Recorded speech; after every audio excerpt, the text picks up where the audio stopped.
It's time for another Star Wars heist, baby!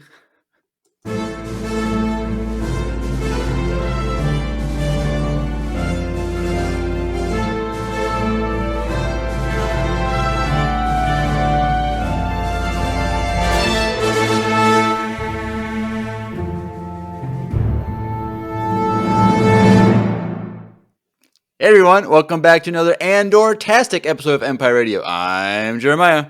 I'm Drew. And we are back with Andor, Season 2, Episode 5, I Have Friends Everywhere, and Episode 6, What a Festive Evening. It's like the first time in so long I pushed the right button right away. Right away, yep, you're actually paying attention. Yeah, I was. You have one job and you always forget to do it. Chill. But yes, we're back at it again, and we're doubling up tonight because the show is too good to try and break up, and we also don't have time to record other ones also. But go check out our breakdowns for last week's stuff. An episode we recorded with Grace, and then Drew and I recorded also last week, and then this week again. Grace and I just recorded episode 4 this morning, so go check that out. We had a really good conversation about crazy stuff, and so go check that out. And that's unfortunately going to be her last episode breakdown for Andor, so everyone try. But next time she'll be on will be in June for we're going to be doing the Bounty Hunter comics, and so she will be leading the charge on that, and we're going to be switching it up, and Drew and I will actually be reading these comics, so it's going to be a little different, but she's still going to be leading the conversation. So look forward to that. And then after that, the final High Republic book in July. So Grace isn't going anywhere. She's still here. She's still kicking it. But I don't know. I think that's pretty much everything. We might as well just jump into it since we got a lot to cover. So, Drew, overall thoughts on this second arc? Uh-oh. It was so boring, bro. Oh, come on, dude. I was like, what are we doing? It took too long.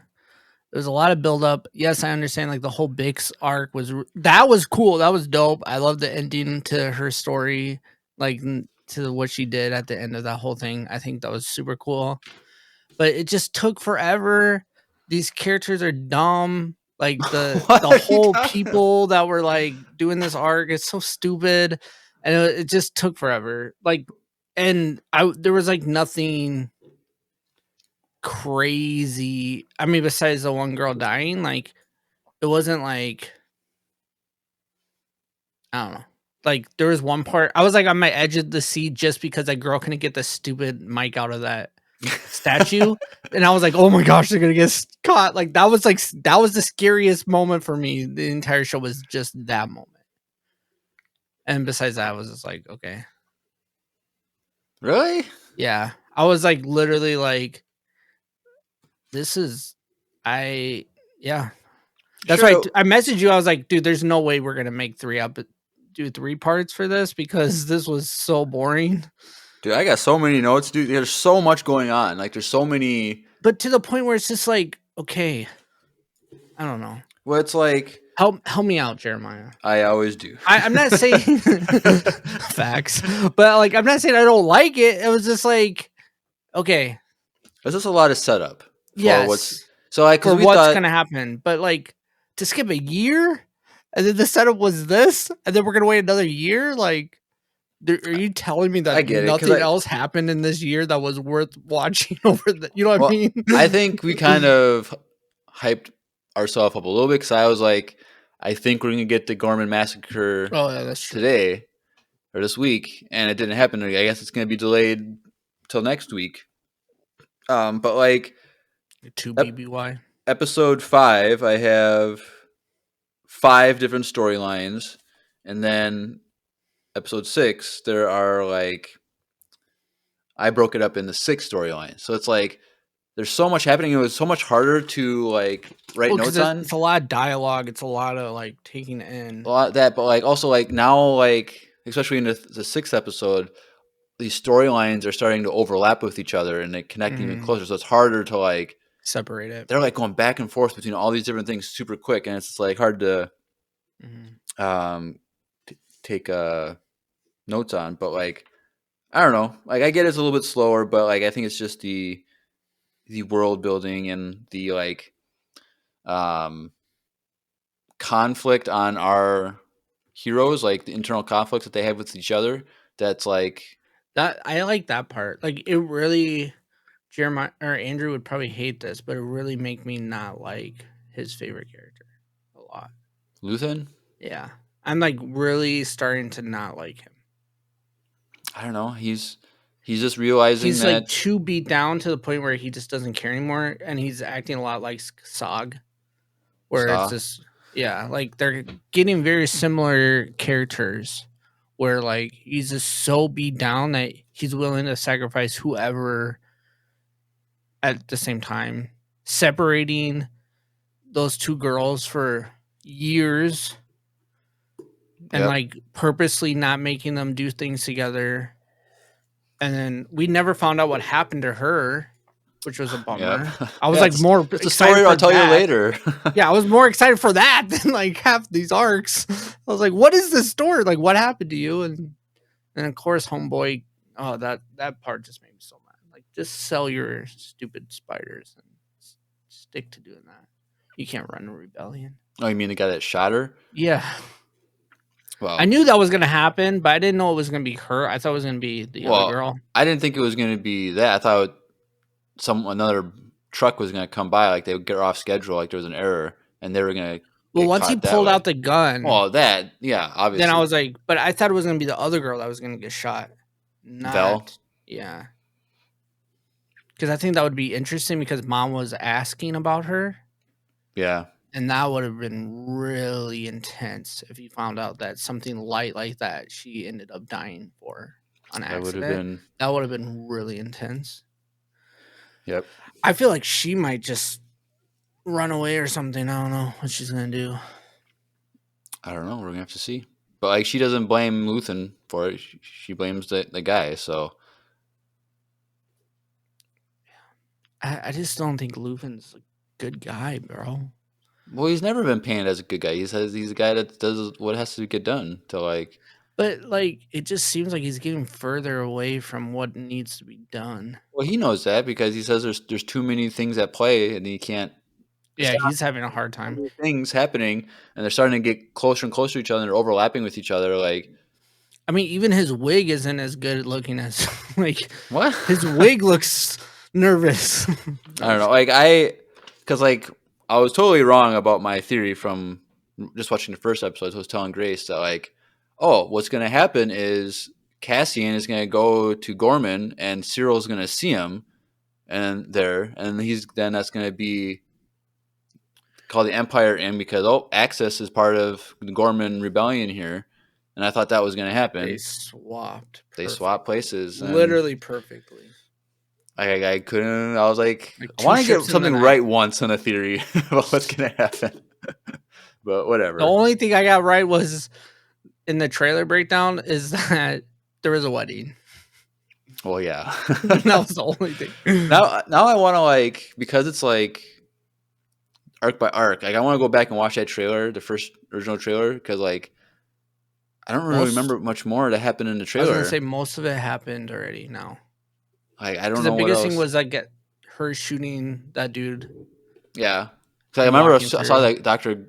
Gorst walking towards the camera, and I'm like, that looks like this from the trailer. Yeah. The original trailer, I think most of it's done. The second trailer, yeah, I haven't watched that. So there's some stuff that we haven't seen yet. But I don't know. We might as well just jump into this one. So, one we'll start with like the Clea stuff.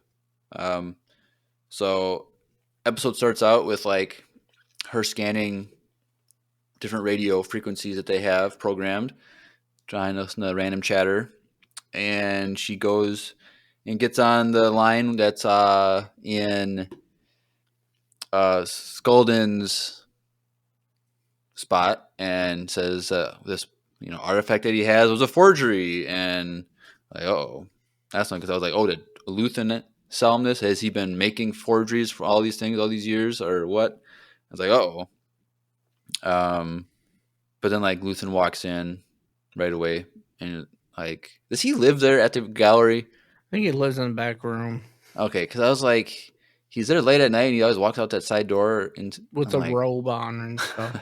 well, that's just Yeah. his costume, but like, so Yeah, she's I'm like, oh, pretty there's sure he lives there. yeah, so he's just like, anything going on? Nope, nope. So then the next time it goes to her, she goes back and she's listening to again to what Skulldon is saying. And he's just mad at his assistant, like, this is terrible. We got to vet every single thing. But like, they have this art show or whatever going on. There's like these big parties going around, like the Coruscant that we will get into next episode, like kind of is referenced more detail. But like, he's like, we're going to have everything vetted after the showing, after the party, to make sure everything's good to go. And so, like, oh, dang, like, this is not good, because there's a listening device in the showroom spying on Skolden. And the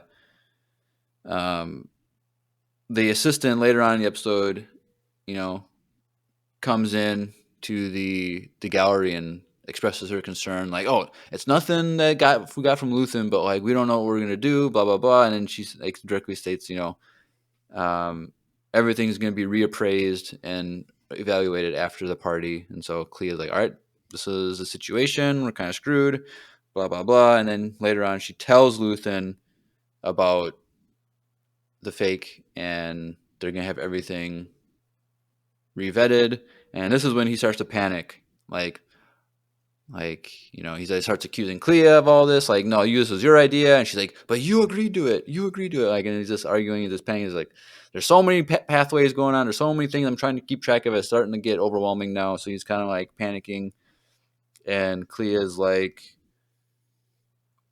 well, we have to go to the party and we have to take it out, the microphone recorder at the party. I'm like, oh no, this is not good. Like, how are they going to do this? So it's like, okay, that's going to happen. So that was that storyline, super quick and easy.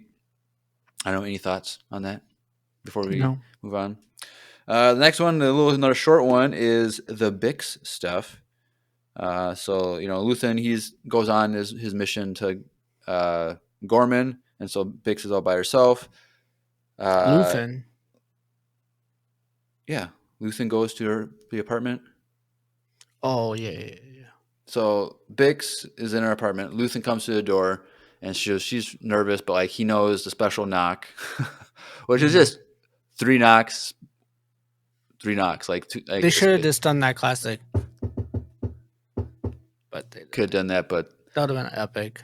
That would have been, could have switched it up a little bit, but whatever. So I was like, why don't they have like a ring camera like it's Star Wars? Like, there's like a little screen by the door anyway. Like, why doesn't it just have a little like ring camera? Because it's like, probably monetized, or someone can probably like hack it, and I don't know, Star Wars, bro. But they can't even talk without like feeling like someone's watching them. Right. So the door opens, she sees Luthen, and immediately she thinks he's there to tell her that Cassian died. That part was intense, bro. That part was intense. and he just like nonchalant, no, it's not that. Cassian's fine. He'll be back. Yeah, it was like, no. Like, so like, nonchalant. Bro, you gotta like start with that. Like, she's like, oh yeah, that part was, the acting was so good. She killed it. She's getting so good. Like, I didn't really care about her that much in first season, but like this season, she's just doing really good. And yeah, she killed it. And you know who she's dating? Like, who's her boyfriend is? No, Jason Momoa. That makes sense. She's dating Aquaman, which is kind of funny. I don't know, but or Garbage Man from Minecraft. There, I didn't see the movie. Don't plan it. I've never Honestly, played. I've never played it either. Well, you've watched people play. You know what's. But I have no context of what. Well, it's just a builder game. Like, that's the content. You do whatever you want in the world. But then what's the story then? They make it up. Like, they just make it. And it's a Jack Black film, so it's just stupid and funny and hilarious, and he just randomly sings. It's just really stupid and like a fun, free movie. And I enjoyed every bit of it. I loved it. Me and Miles were dying laughing. We still sing the songs. Like, oh, it's good, dude. It's a fun Well, movie. I I'm think you would like happy. it. I think I need a 3-year-old kid to enjoy Maybe that movie. I don't know. that's true. I took him to the movies and he loved it. Did you take him to Revenge of the Sith? Mm-hmm. Did you stay for Yesterday. the whole thing, or did you have to Yeah. leave right away? Okay. No. No. Was he like engaged the whole time? He was engaged and talking a lot, but yeah. Was everybody yelling at you, looking It at you, was just telling me you and him. what?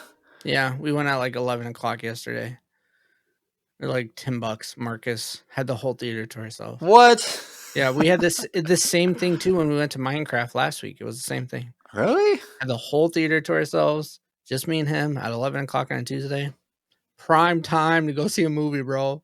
It's cheaper. No one's there, and it's like perfect for it. And then like they only charge me because he can sit on my lap, and then you get to sit in the seat Oh, next to me. It's what? awesome, bro. It's dope. It's like, I found the hack, dude.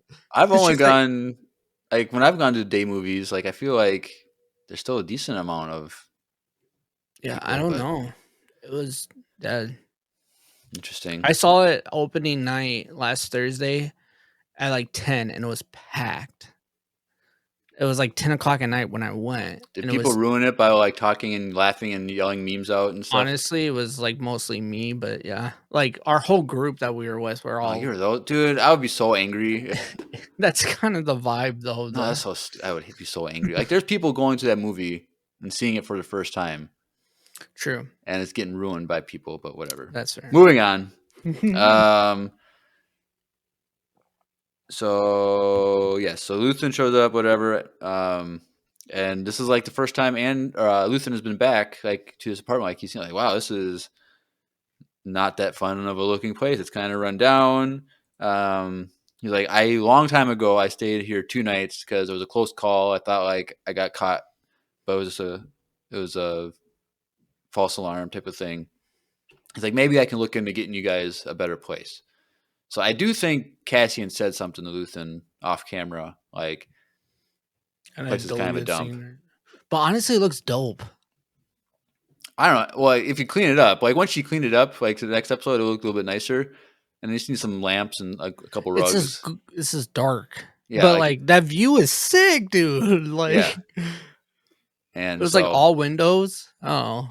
I don't know. But it's Cool. probably in the ghetto though.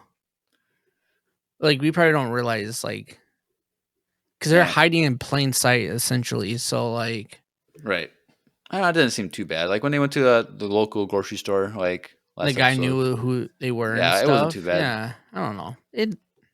I've There's lived worse in places to live in the Star Wars. I've lived in worse. I've been. We've recorded in that place. Yeah. But yeah, so they're just talking, whatever, and Luthen, finds the vial of drug that she is using, and is basically like, I need you to be healthy type of thing. Like, I need you. And like, she's like, well, you came here to give me a job, but now you've changed your mind. I can tell. He's like, well, it was just a weapons appraisal. So I don't know exactly what that means. I think it was just a weapons deal that they could have made or something that she could have done by herself. But he saw that she wasn't doing too well. And he's like, I need you healthy, blah, blah, blah. What did he say? He said like she said I'm only using it to sleep. Right. And then he was pretty much saying like it only gets worse when you don't have it. Right. Like so your addiction of it is So I thought she was going to like. I thought she was gonna go AWOL, like just. Well, Grace and I thought she was gonna die. Or maybe just I was thinking this. I was trying to convince her. I thought, okay, at the end of the last episode that she was killing herself. All right, probably shouldn't say that, but she was ending herself. End of the next episode? Or was the last one where the end of the last one is when she took it for the first time we saw it? Right. That's when I thought she was like just gonna. Oh, I didn't think right there she was gonna die. Herself. I thought by the end of this arc that she was gonna OD and Cassian was gonna come back and she was gonna be dead. Or I thought, which was kind of hinted at next episode was that he's gonna have her killed. but Oh, we see that's not going to happen now. But so I thought she was going to OD most likely, but so then later on in the episode is just another single scene. It's Good Morning Coruscant. It looked like people from the Hunger Games, Capital yeah. City. Honestly, it did. What was that one? The main chick that was I like forget Katniss's her. like Yeah, I hype know. lady, whatever her name is. Like I thought it would remind me of her a lot. It was really funny looking though. They didn't have any aliens. That was like Dude, they're the Empire. This is probably run by the that's true. It Empire. was very heavily Empire Yeah, ready. and there was like Empire Radio, Empire TV, huh? Like no, Yeah. no. But it's kind of late on that. Enza, Effie, that's what it was. Effie. Effie from Hunger Games. Enza is the girl in from Gorman, the daughter of the guy. Um, Pitman 365. Who are you? Do we know you? What's your first name? Are you in the Discord? Um, but Answer all those questions right now. yeah. And so it's just them the morning show watching, and then it kind of pans over, and you see like Star Wars like takeout boxes and food, and um, Binging. Bix is just pie from it's not Pitman, it's Pie T Man. um, but yeah, so she's just laying there dazed, high on drugs. Unfortunately, I was like, dang it, I thought she was gonna try and better herself, but I guess not. So that's all we got from her in this episode, I think. So it's kind of sad. She's still struggling. Um, and then we'll move on to the Cassian stuff, which is important, but it's like not like it's weird. Like this is the cat Andor, but like he's like the smallest character in this whole show so far this season. He is uh, sent on this mission to go to Gorman, and so he goes to like this whatever random hole in the wall shop, knocks on the door. They're not open really, but they come. One chick comes out, and they have the conversation of like, you know, like I didn't really get it first until like we see it later on, like the next episode or something, where it's like, where are you going, Gorman? Like, you have friends there? Why do you ask? And I'm like, well, I'm just a curious person. I have friends everywhere, and we learn it later on that this is kind of like the code with contact to like say that you're from Luthen or whatever. So, and then the chick's boyfriend comes out and like, yeah, I can take care of this. So I believe it would be that guy is the same species. Remember in Skeleton Crew when they check into the fancy resort place and like the other bounty hunter comes and confronts you like that with a white chick with like the white hair, white skin, and like the weird like Yeah. same species. I believe that was like that looks super familiar because I don't think we ever saw her thing. Interesting. So same species, no relation probably, but I just thought that was interesting. And so he gets a little earpiece and it's basically someone on the other side is just explaining them his new identity. His name is Varian Sky. Whatever, cool name, whatever.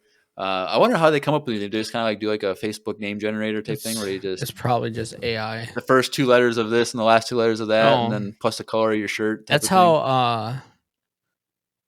Donald Glover became like his rap name is from like a generator. What was it again? Childish Gambino. Oh yeah. That's literally like they took like names and stuff and he just picked the first one. Worked. Whatever works. I did mine. It was so lame. I was like, that would not have worked, bro. It was so stupid. I don't remember what it was, but it was bad. Yeah, so he gets this new identity. He's just basically a fashion designer, whatever. Which makes sense. Like that's a good undercover thing. Right, you're not gonna be a pork egg seller or something on something stupid. Right, and so,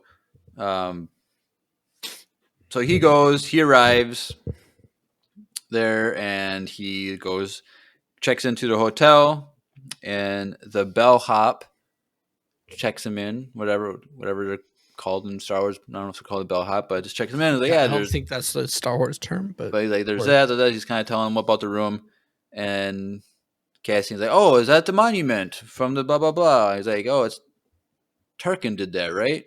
And the guy just didn't want to answer him. He's like, is there anything else I can do for you? And he's like, oh, I'm sorry, I didn't want to make you uncomfortable.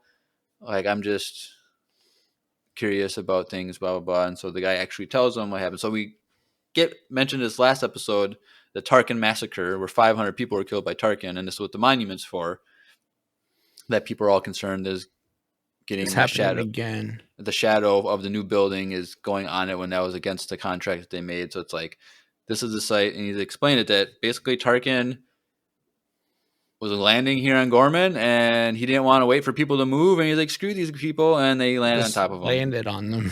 Like, what the heck? Like, okay. Like, first of all, like, what ship is so big that like he's like landing in like an like that would kill Well, 500 they're all people? around that. Like, if you wanted to land in that circle, Right. That's because there's that's where it 500 happened. people in there, But and he like, lands even like the Anticlass shuttle and just smushes, and then also with the flames from the ship. I feel like most Star Wars ships don't have like flames belting on. Some of them do, but like I feel like most of them are like no flames at all. Um, Caleb says it was a cruiser, which there's a million cruisers. I don't know what, What cruiser?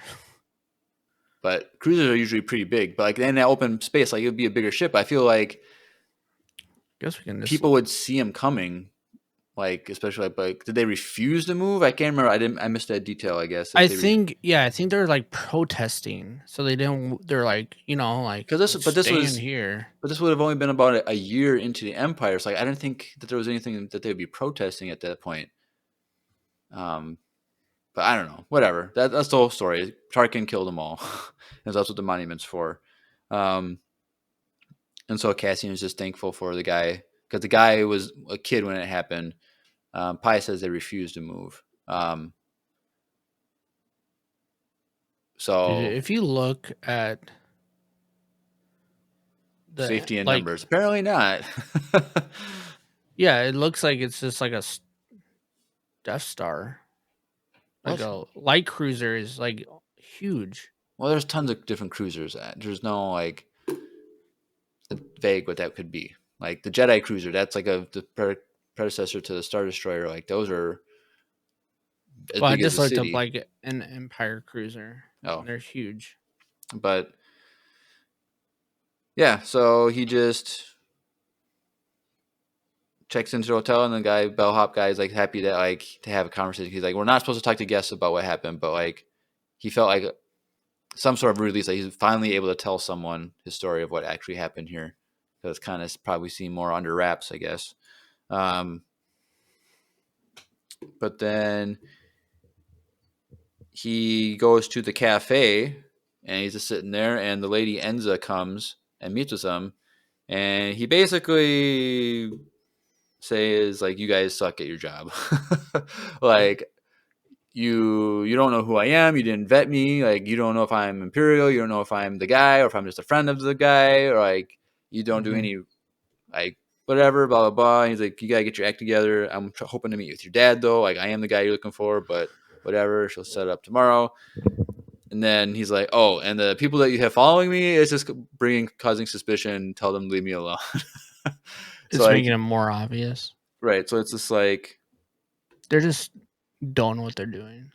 right, which I like that. Like I think that's a good, like we got that last episode with that Maya Pi group or whatever, Mm-hmm. like how they were just unorganized, and these people are also unorganized. I really like that we actually got more time to understand these characters. Like last time, like there's a bunch of schmucks in the good jungle, like you don't know. Yeah, we actually got them from like the ground up essentially, Yeah, which so was like cool. it was cool to like learn their story, learn their motivations, understand like their efforts of like being trying to figure out what to do, but on their own. But like, so whatever. So he's like, all right, tomorrow morning we'll meet. So Cassian, in the morning he leaves the hotel, he sees protesters, and then he goes to the Rylands shop and just to meet with them and kind of talk things over. And it's basically like, I'm just trying to get a feel for what's going on here. Like, I don't know what's going on. Like, here's, you got the radio from us, from the pilot that crash landed. Like, and here's a new crystal for your radio. So, like, it works better or something like that.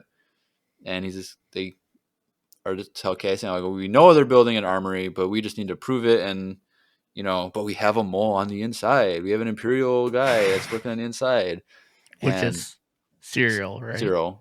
So Which he, Cassian's super like shocked by this. Like, how did you get this going? Like they are good at lying. And the funny thing is, like, yes, Cyril is lying to them, but like what he's saying is still true. Like he's not like saying anything false per se. He's just not telling.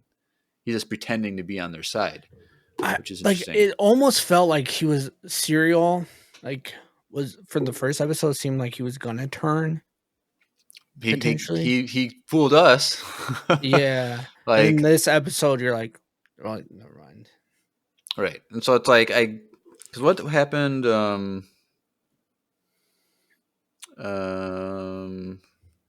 Also, the smallest Imperial shuttle is still 200 yards long.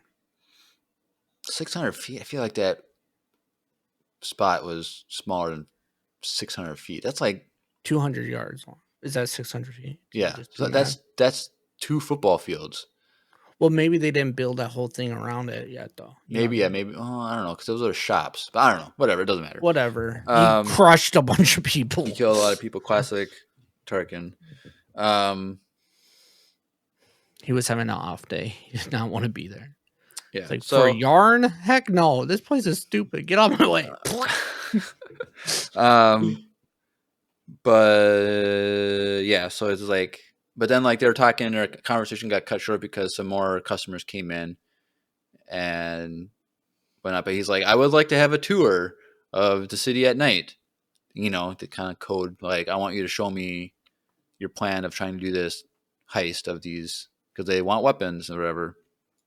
And so the next scene is at night.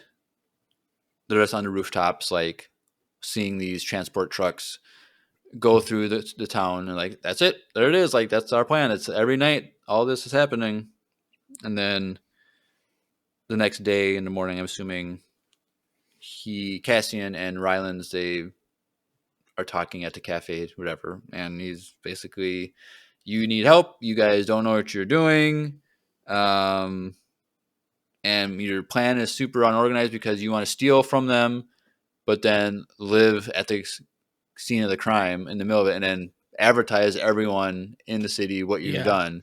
Like, that's not smart and all that jazz.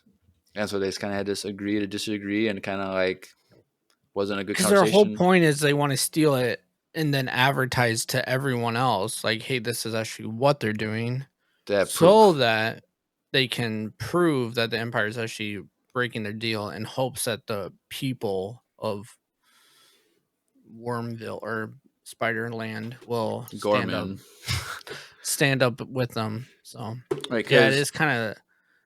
And go ahead. What do you say? I was just gonna say it's definitely not something that like he would be involved in, Right, which is the next episode. He's like, yeah, we shouldn't be involved in this, but like, yeah. And so I have more to say, but it's connected to the serial stuff. So we'll get into that one next. But like, when Rylands leaves, he walks away and starts coming back. He's like, oh, I'm not impressed by you, basically, like saying Cassian, like, we expected more from him. Like, what do you mean? Like, you guys suck, and then Cassian sucks, whatever. Like, whatever. Because like, I think he's just like been talking to Luthen on the radio, thinking that like this was like he's gonna get a lot of support, and he's not. So he's like not impressed by this supposed network that Luthen's put in place. But whatever. So that's that stuff with Cassian. But to go now, move on to the Cyril and the ISB stuff. It gets more detail about like what's actually happening with this. So Cyril, he goes home to go. He's gonna go home to see his mom, and okay, I guess he's leaving. So I was like, dang it, that means he's gonna miss Cassian when he comes, or maybe they'll run into each other at the spaceport or something. But no, that You didn't want happen. that to happen? Well, I thought that what was going to happen. I thought that's what Oh, how the access was going to get exposed. I was like, I don't want that. Um, and so but he's like on like a video call with his mom. ISB agents come in to his office, and whoa, he runs out there. He's like, all right, everyone, this place is getting shut down. We have reason to believe that there's your lines have been tapped, that there's just listening devices in here somewhere. And while this is happening, the lady at one of the desks, who in the first episode like looked at Cassian or at Cyril and looks away when he looks at her. I was like, what was all that about? Well, she's the contact in there for them, for the resistance people, rebels people. And so when they come in, she pushes an alert button, and it alerts the rest of the team, like, oh, we're getting kind of screwed. Turn off the wire tap, and so it turns that off to try and so there's no ties to them directly. And you know, Cyril is upset, like, why are you in here? This is ridiculous, blah blah blah. And he basically gets kind of like escorted out for like not submitting to the ISB officers. I was like, my question was like, did he know that this was going to happen and he's just playing along, or is he just playing the part of like being upset with the Empire? I didn't know I what think he he knew, was. because I like don't. we've thought that I he don't was know. that only Dedra knew that he was working there for and feeding intel and trying to get in. Like we thought, because he didn't want Partagrez, or Dedra didn't want Partagrez to know what he was finding out about this Mhm. meeting and stuff. So like, oh, maybe Partagrez doesn't know. Well, later on we find out that he does know that Cyril is there. But like, so it's kind of like, what side is he playing? Like, what is he trying? What does he know? What he doesn't know? I was kind of I like, think I don't know. I don't know if he knew that it was getting hacked, like if there was a mic there, but I think no, he knew. he did know. Yeah, because we talked about that last episode. Oh, I wasn't on the. I don't remember. So if he knew, then yes, then he knew the whole time. He was probably the one that told them. So he was probably playing the part so that she knew that he was more for them. Right. But like, I don't know, but we never saw that. So it's like, um, I just don't know. Like, there's no way of knowing if he knew the ISB agents were coming, or if it was a surprise to him. So we don't know. Yeah. Um, so later on, he comes back after he's been interrogated for a couple hours, and he addresses all the workers, the team there, and he's just kind of like playing the part of being a victim of the Empire. Like, this is our stuff. Are they accusing me of stuff? Blah blah blah. You are all gonna be under watch now. Blah blah blah. And he, like, as he's walking towards his office, like he kicks something, like, and they're tapping their own people. This is ridiculous. And he goes in and just kind of like pouts into his office. So it's like, okay, he's playing the part like he's an Hmm. Imperial worker upset with the Empire to try and like gain trust with the citizens. Um,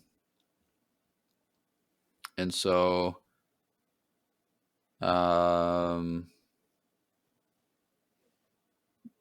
then after that, it kind of goes to the rebels. They got like Cyril's like file. I don't know how they got it, but they got his background information of like he was on Morlana 1, he got fired, and now somehow I think this was fed to them, given to them somehow, because it's like goes along with his story of like he was screwed over by the Empire, and Hmm. he has reason to like have issues with them. So it's like, oh, this is perfect. He's our guy. Like, he's our perfect mole. And so, Because it makes it seem like he is pro them right. because of all the issues or whatever. Yep. And then so then later he goes and talks with Rylands and Enza in like a back alley. And this was a very, very interesting thing, because it shows how wrong uh, Rylands is, because he says the Emperor is basically clueless to what's happening here, and he thinks that the ISB has a shadow government. Like, the ISB is Mhm. doing their own thing and the Emperor doesn't know about it.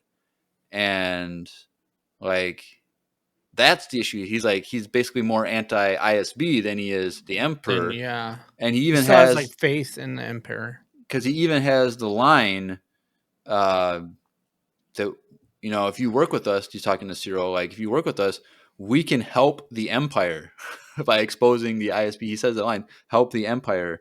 Um, I oh dang, like, but this is part of the propaganda and efforts of the ISB to like paint it like this, to have like a false narrative, which is Mhm. part of the plan. So the ISB is winning here, and he's like, the best thing you can do for us, Cyril, is like you got to give us basically the cargo manifest, like the invoices on everything. He's like, well, I don't have access to everything. Like I get some of them, but no, well, the ones you don't get, those are the ones we're interested in.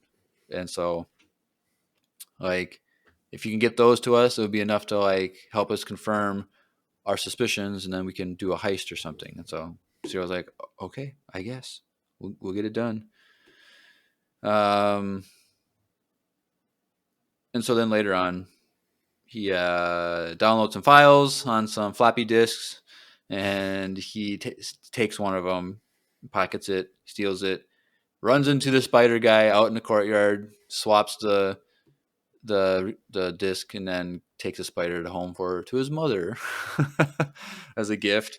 And so then the rebels, they go over these files, and like, yep, it has military clearance on it. Like this is definitely a military operation, not an office operation. And so there's more evidence that we're right. Um, yeah. So then he this next scene is super weird. We're just gonna kind of go quick, but he stops at his own apartment with where Dedra lives. He and Dedra And they're live still together still together. because they made it seem like they weren't because of his conversations with his Right. mother. And he's basically Dedra's like he's like gets there because I don't know if she knew exactly, I think she did. but like it was kind of weird. But like she basically said, "I have people following you to make sure you're safe or not being followed or whatever." And he's like, "Well, can I stay?" And she's like, "You're only allowed here for 1 hour." 1 hour. And they had a date night for an Yeah. hour. And then I can't read my handwriting, They don't but really then show anything else besides that. Just the whole um, conversation. so then he goes. Then afterwards, he goes to his mother's place and gives her the spider. And she's basically, yeah, what's her name? I'll call him Cyril. And basically says the spider sucks at life, just like you, Cyril. It's just like, oh, come on. I thought you were. Well, she lost. He lost that backbone. The I person know. to put her in her place. So she's back to I her. saw a meme today of, the Captain Phillips thing, like, I'm the captain now. It was Dedra saying, I am the captain now to Edie, the mom. Oh Lord. Super funny.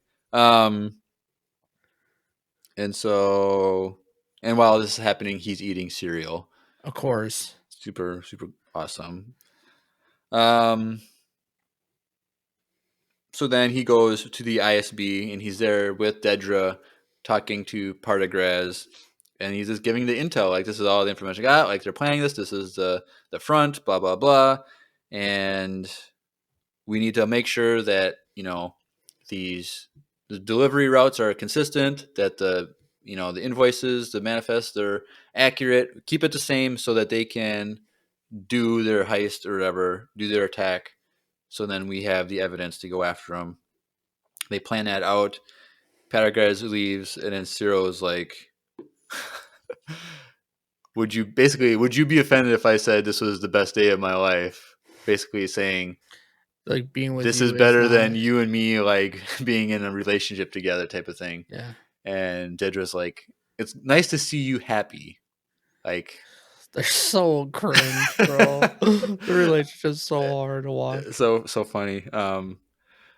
Like even in the panel, she's like, "Yeah, there's a lot of us hugging awkwardly in this." like when she described their relationship on the panel at Star Wars Celebration, it was like it's their relationship is designed to be like this, just like cringe.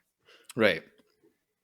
Which I just think is Like when he funny. saw her after like what, a year, No, I don't think it was that long of a time, but it's an extended period of time that they've been away from each other. he like awkwardly kissed her on the cheek. That was a weird kiss. It Like was so weird. I don't.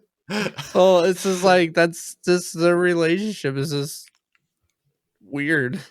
So Yep. But they're in love, so can't stop true love, I guess. Good for them. yeah. Um so that's the end of that one. So then the final one, even though it was a smaller storyline, I think it's how the episode ended and it was kind of like a big thing. So it's the Wilmon and Saw Gerrera stuff. Mm-hmm. And so um this was started last episode. This like woman has this device to like steal rhydonium, and it's like a device that can be attached to all the different kinds of attachments. It's like a universal hacking lock key thing, and so it picks up with him training the main guy Plucky or something is his name. I forgot where I wrote it down, but he's training this one guy how to do it, and it's like all these different numbers and all these variations, and it was basically timing and all these crazy things. That's kind of confusing, whatever. Um, and it has like a little like screen, and like it's basically like a bar moving back and forth type of thing, moving in spots, and they get like time it, so it's like right in the middle. It's kind of like a video game, whatever. And if you don't do it right, then It blows up. you die, you're screwed, whatever. And so he's learning that. And he does fail. He's like, oh yeah, I know that was a mistake. Like I just can't keep track of it all. Then later on, they're having a Star Wars pig roast of some sort on Dakar, like some giant. I thought it was the dog. I thought it was one of those dog things, Me but too. I don't know. It was a little bit smaller than those dog things, but I don't know. But either way, they're roasting this thing. Everyone's eating. I love that he took like the spike thing off the back of it and just ate it like a hot dog. Oh, I didn't even. Yeah, that's what he took like the bag spike and just grabbed it and then started eating it. So then it kind of pans over to Saw Gerrera. He's just sitting down by himself eating, and then the guy goes up to him, the Plucky or whatever his name is, Plucky, talks to him. He's basically like, I know how to do this stuff, but like there's so many numbers, there's so many variations. Like if you could just tell me the specific one that we're gonna go and steal from, like I can focus on that one, and I'm confident I can get it done. And so I was like, well, then we don't really need Will anymore. We can dispose of him. And the guy was like, I don't know about that. Like we still need him. Like things could go wrong or whatever. And so Saw gives him like, we're going to this one, and guy's like, cool. And what about Wilmon? And he's like, well, we'll keep him around for now, which was kind of like weird to me. Like I was like, something's going on. Yeah. Like why would you change your mind? Like Saw Gerrera doesn't like change his mind like on a whim like that. He's pretty set on what he wants to do. And then later on, he goes and like Saw goes and talks to Will and Plucky, and he asks Will like, is he ready? Can he do this? And Wilmon's like, I think he can. And Saw takes out his gun. He's like, think or no? And he's like, neither. Like whatever. Like I've taught him everything I know. Blah blah blah. It's up to him now. Blah blah blah. And then Saw shoots Plucky dead in the head. Yep. And he's a traitor. And I'm like, what? What's going on? And he's been spying from the Empire. And he reaches in his pocket and takes out a listening device. Is that true? I don't know. I don't know. It's Gasog. So like he Never know with that guy. so basically he's like, all right, we're not going to that thing. There's leaked information. He's told everywhere we're going. There's a trap, and so we're gonna go to this other place, parsecs, multiple parsecs away. That's where we're going. Everyone, pack up. We're leaving. We're not coming back. If you can't take it with you, burn it. And Will is just there, like, well, Shaking. he's like, Poor guy. realize that he's a slave now of Saw Gerrera. Why train Um, him then? I think it was. Maybe he didn't I think know it yet. was him trying to like show his concern for Will, that like maybe like set him off, like I can't be trusted, and also he didn't have trust at that point the guy understood how to do the mission. Like, he didn't believe that he could get it done, so he's like, I'm just gonna take the guy that can get it done. And so it's like a fuel. It's all about fuel. So it's like if they're low on fuel, they can't wait. They're kind of like desperate on short on time, and so like we gotta get this done now, type of thing. Which is what I'm guessing. And so then the final scene is this, heist, this stealing of this Rhydonium, and it's everyone's off in the distance at a safe place, but Saw and Will are at the thing, and Will is hacking into this machine, and this whole time, Saw is just chatting him up, talking, telling him stuff. I'm like, bro, I'm trying to concentrate here. Like, stop I talking to know. me. And he's like nervous, about to die, and Right. And so like he tells this story basically of how he worked at like a Rhydonium factory type thing on Andor. But like I'm Mhm. wondering like when did this take place? Because this had to have been before his story in the Clone Wars. Like, yeah, probably. but like Or it's made up. like it doesn't make sense. 'Cause I feel like it doesn't fit with what happened on that planet. But I don't feel like it would have happened after, because really quickly after the Clone Wars, like in Bad Batch, he's already doing fighting it back against the Empire. So it's like I don't remember him like being a slave in a basically in a factory Yeah, I don't. refinery or whatever. So like I don't know how that fit in, where that fit into the timeline. But Everything like he says, I always take with like a grain of salt. right. Like, who really knows? And so um so yeah, but then Will, he gets it done. He successfully hacks it, and they're pumping out the thing, and like Rhydonium steam comes out the sides a little bit, and he goes in and smells it and sniffs it up. And Hmm. Will's like, how can you do that? Like, how are you still alive?" type of thing, doing that. And it's basically, I think he just built up a tolerance to it Which over all these explains years. tolerance, air quotes. Well, he Like, didn't instantly die, so there's a yeah, tolerance to it, because that's how it was described. Like, you breathe it once, you dead. And so like, I think this is how by Rogue One why he can't breathe properly, that's what I'm saying. Like, it because definitely has something to do with why he has to have his air oxygen mask oxygen thing. tank. So like, which is just, I just really like how they added to that, because like how did Saw get into this situation of like having Hmm.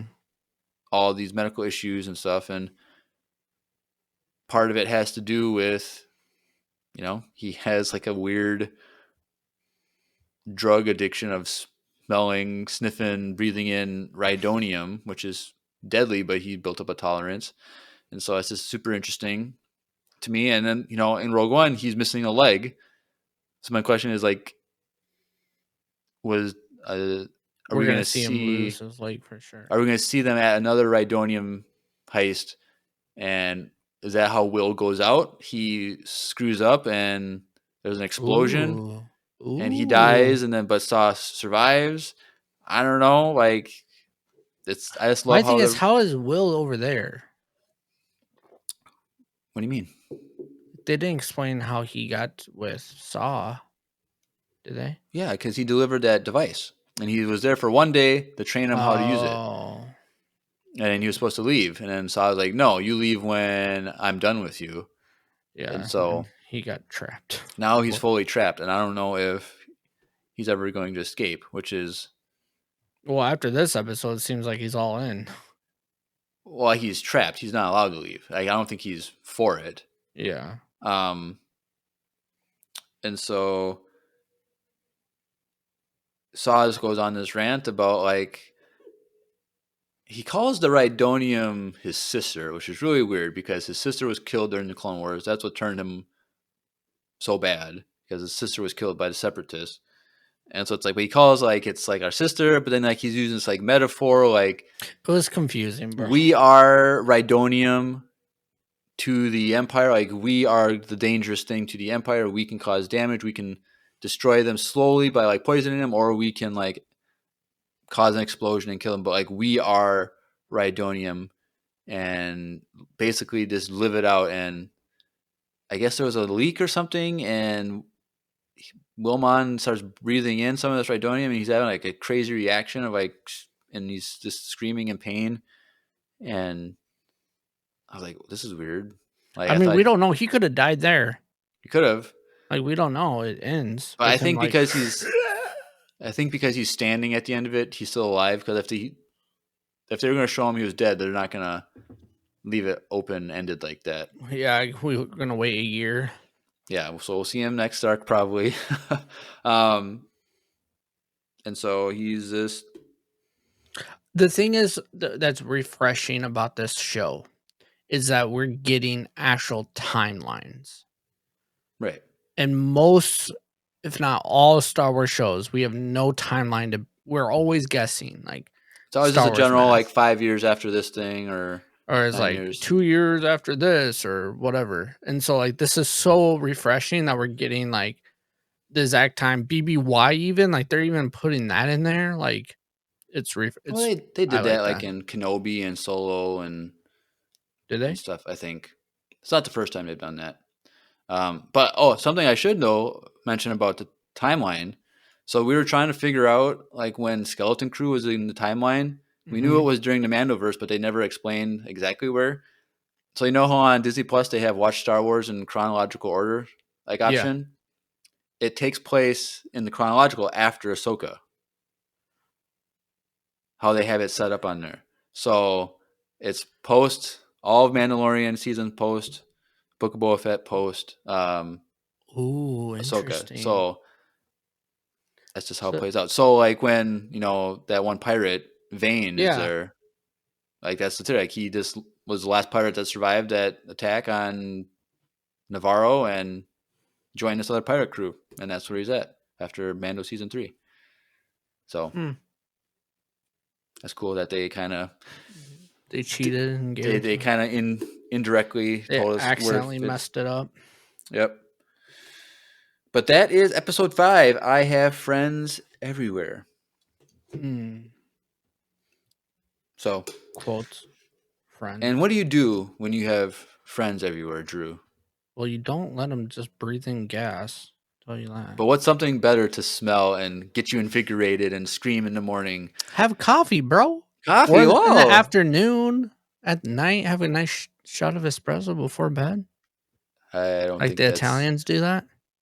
We probably don't recommend doing that, but I don't know. The Italians do but it. Yes, if you are looking to sniff something and get invigorated, just like Saw Gerrera does with Rhydonium, check out Wesley Andrews Coffee and Tea out in Minneapolis, Minnesota, where you can get a great deal on some coffee. So take a listen. Hey everyone, Andrew here. I'm pleased to tell you that the sponsor of today's episode is Wesley Andrews Coffee and Tea. If you don't know anything about Wesley Andrews, you definitely should. They're an award-winning coffee roaster and shop in Minneapolis, Minnesota, and they make fantastic coffee. The awesome thing is that whether you live in the Twin Cities or not, you can get their coffee beans delivered straight to your door by ordering them online. They even have a subscription service that ensures you never run out of amazing coffee. If you've been looking for some new coffee to try or a way to elevate your normal coffee routine, now's your chance. Head over to wesleyandrews.cc, use the code EMPIRERADIO, that's with a capital E and a capital R with no space at checkout, to get 15% off your first purchase of any bags of coffee or a coffee subscription. I can't think of a better deal. Get 15% off some great coffee, support a small business, and support your favorite Star Wars podcast. In the words of Emperor Palpatine, do it.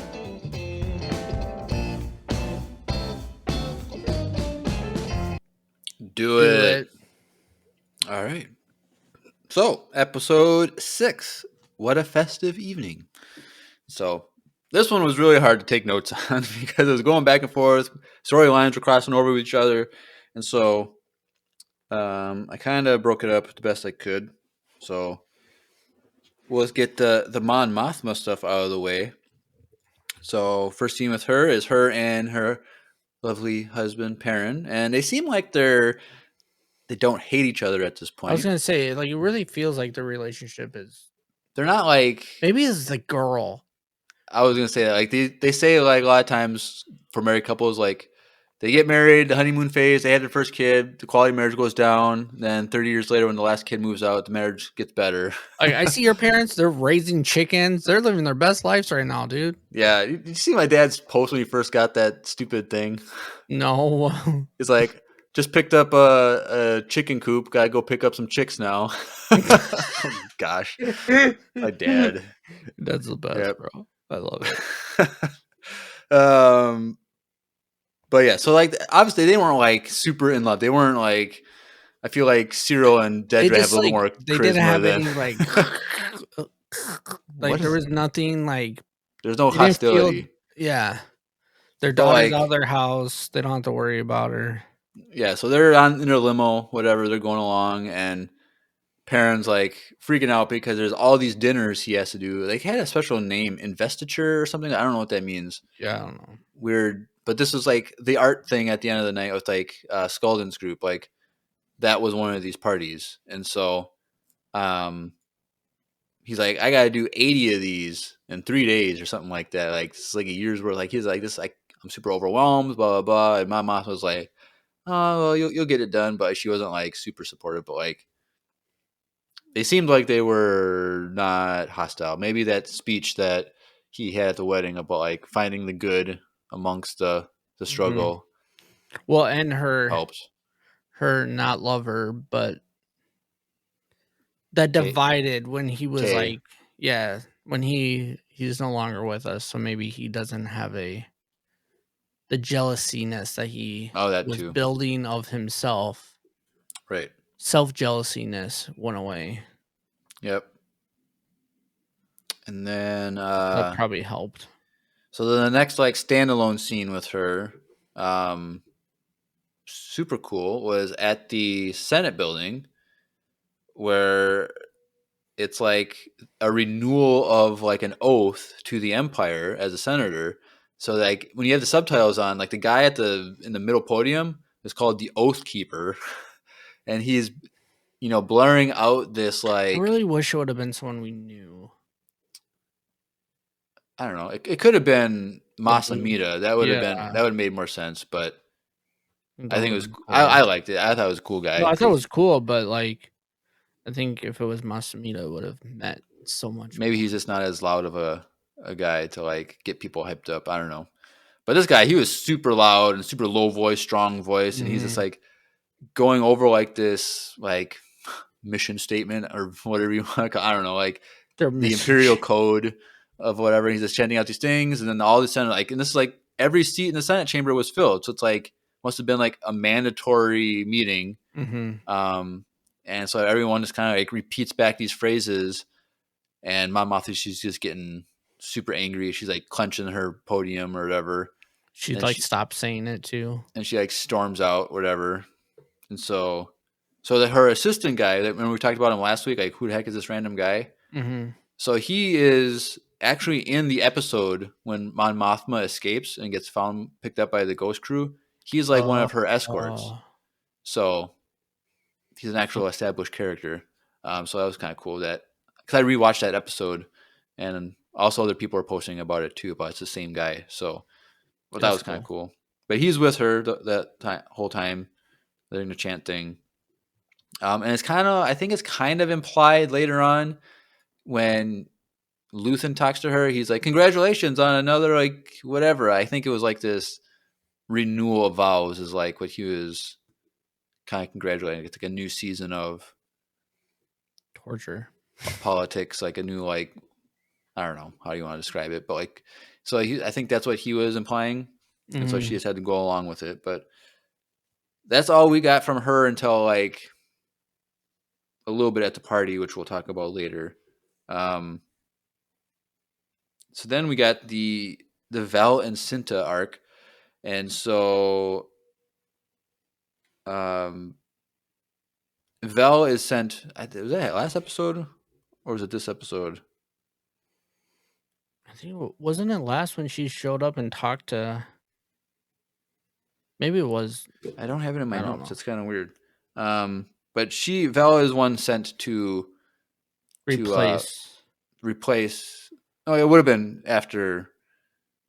Yeah, sorry, I have it in a different spot. Yes, Vel was sent to Gorman after Cassian said he didn't want to be part of it, which we will get into later. So she's sitting on these stairs, whatever, and the guy goes like, asks her the same questions that Cassian was asked last episode, like, "You here to see friends?" And why do you ask? Well, I'm just curious by nature, like, and that's that whole conversation, like, so like to know that this is the contact. And so then she goes to the cafe, and Cinta comes, and basically like Luther puts together. I said, Belle's like, I'm not going to do this unless Cinta's here. So Cinta's sent on the mission. Cinta got a haircut. I noticed that right away, shorter hair. And they kind of go over like, okay, this is why we're here. This is what they kind of want to do with this heist thing. I don't know if it's a good idea. And Cinta was just like, yeah, I had an accident and I was out for quite a while. And well, what happened? Oh, I'll tell you later. It's a big story. I was out for a few months, quite a while, but I had time to think, and I was just thinking about you and whatnot. I'm like, okay. So they definitely haven't seen each other since she went off and killed that dude. Assumingly, yeah. So, but then like before that, it was probably another year also. So it's like been 2 years. Yeah, this is their only second time seeing each other, and so, and that time didn't really count. What? Oh, when they saw each other from a distance. Yeah. And so yeah, so then kind of then later on, like, so they have like the meeting with like the rebel people, but then like, so I'm kind of skipping over that to like jump when they're like back at their own apartment together or whatever. They just have a conversation about like Luthen basically, and they're upset at Luthen for keeping them apart and not telling information, and they just kind of have a moment, and it is what it is. Like, they're reconnected. So that's just kind of like just those individual things really quick. There's more of them with the rebel stuff, which we'll get into later. The heist stuff. So then we'll go over to Cassian and Bix stuff. We'll do most of that, and then we'll just do the Bix and Cassian stuff at the very end for the last scene. So Cassian, he's on his way back. He goes to Steer Guard and gets picked up by Luthen, and basically says, yeah, these people suck. They don't know what they're doing. They're unorganized. Like, they need all the help they can get, but like, we shouldn't be involved. Like, I don't want to be involved with this. This is too risky. And Luthen's not happy about that. And he's just basically, we need this to happen. Like, we need them to fail. And Cassian's like, no, why would we want to do that? And it's basically, they will go up in flames, and that flame will burn very brightly in the Empire because they're such a big political and economic planet that if crap hits the fan there, like, yeah, it's terrible for all 800,000 people on that planet. They're probably all going to die, which we know is probably going to happen next episode or next arc. And he's basically willing to sacrifice 800,000 people for the rebellion, and Cassian's not happy about that, which is understandable.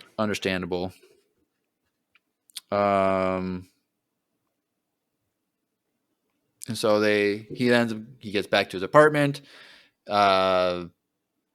and Bix does not answer the door. So he goes in worried, but she's there because she's probably just sleeping / high on drugs and can't respond quickly. And so she gets up and they embrace each other. Oh, they're lovey-dovey, happy. And like, oh, you clean. Like the apartment looks a lot nicer. It's like, yeah, it looks nicer, blah, blah, blah.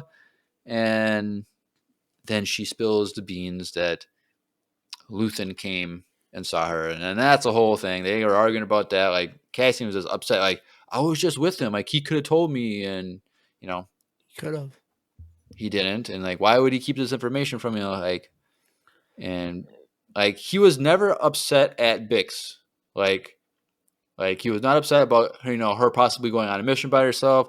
No. He was only upset that Luthen never told him. Like, why would he not tell me? Why would he come to you in the first place? Like, and all that stuff. And she kind of makes this joke like to calm him down. Like, maybe he just did this just to get us to talk about him and like be concerned about him or whatever. And it kind of calmed them down. They kind of embraced, but like they're not happy about it. Well, Cassian was not fully calmed down because he goes in the middle of the night knocking on the gallery door. And I'm like, bro, breaking every protocol. Luthen is freaking out. He lets him in, and he like, oh, what you're gonna say is that Clea, forgot one item at a pickup, and you were just coming by to drop it off in the middle of the night. Blah blah blah. Thank you for that. And it's basically Cassian is like, screw you for talking to Bix without telling me about it. Like you're putting her in danger. You're keeping things from us. Like you're drawing a wedge between us and me and you and all this stuff. And Luthen does make the threat, like very lightly, like maybe Bix shouldn't be in the picture at all type of thing. And that didn't make Cassian happy. And he's like, if you want me in this equation, you got to have her. Like if she's out, I'm not in. And that was enough to kind of like calm Luthen down a little bit. Yeah, it was good. And so then the next time we see them, Bix is doing drugs again in the middle of the night. Cassian wakes up and sees her, and she's looking out the window, and she's like, the light's blinking again. And he's like, mate, already? Like, we just got back. Like, I just got back. Like, whatever. So, like, we'll just jump the gun. Like, this is the mission to blow up Dr. Gorsk, because just before this, we get, what's his face? Lonnie gets the information about this. Yeah, Caleb says, the way Luthen tried to guilt trip Cassian, though, was dirty. Yep. Putting the blame on Cassian. But, like, at this point, I didn't make the connection that was the mission until, like, after the fact. When I watched it, I think the second time. Oh, really? Right. And so, like, okay, like, they're going on a mission. And then that's it for them until the very end, which we'll go over last. And then we got the ISB stuff. So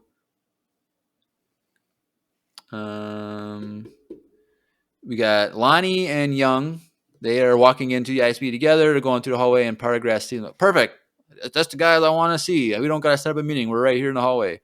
And he's like, well, the Dr. Gorsk stuff has been kind of leaked a little bit, and the military wants in on this.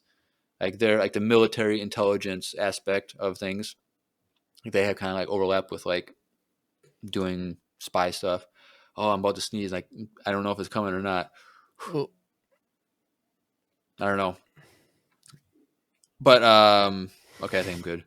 So he's like, all right, guys, you're in charge of expanding this Dr. Gorsk program to be like a department, basically, like a program. Like, it's not just a single guy doing individual things. Like, we're going to open it up, this technology, this whatever, to other factions. And so you guys are in charge. And the one guy, Young, was like, it's an honor. And Partagrass is like, an honor? It's an assignment. Get it done.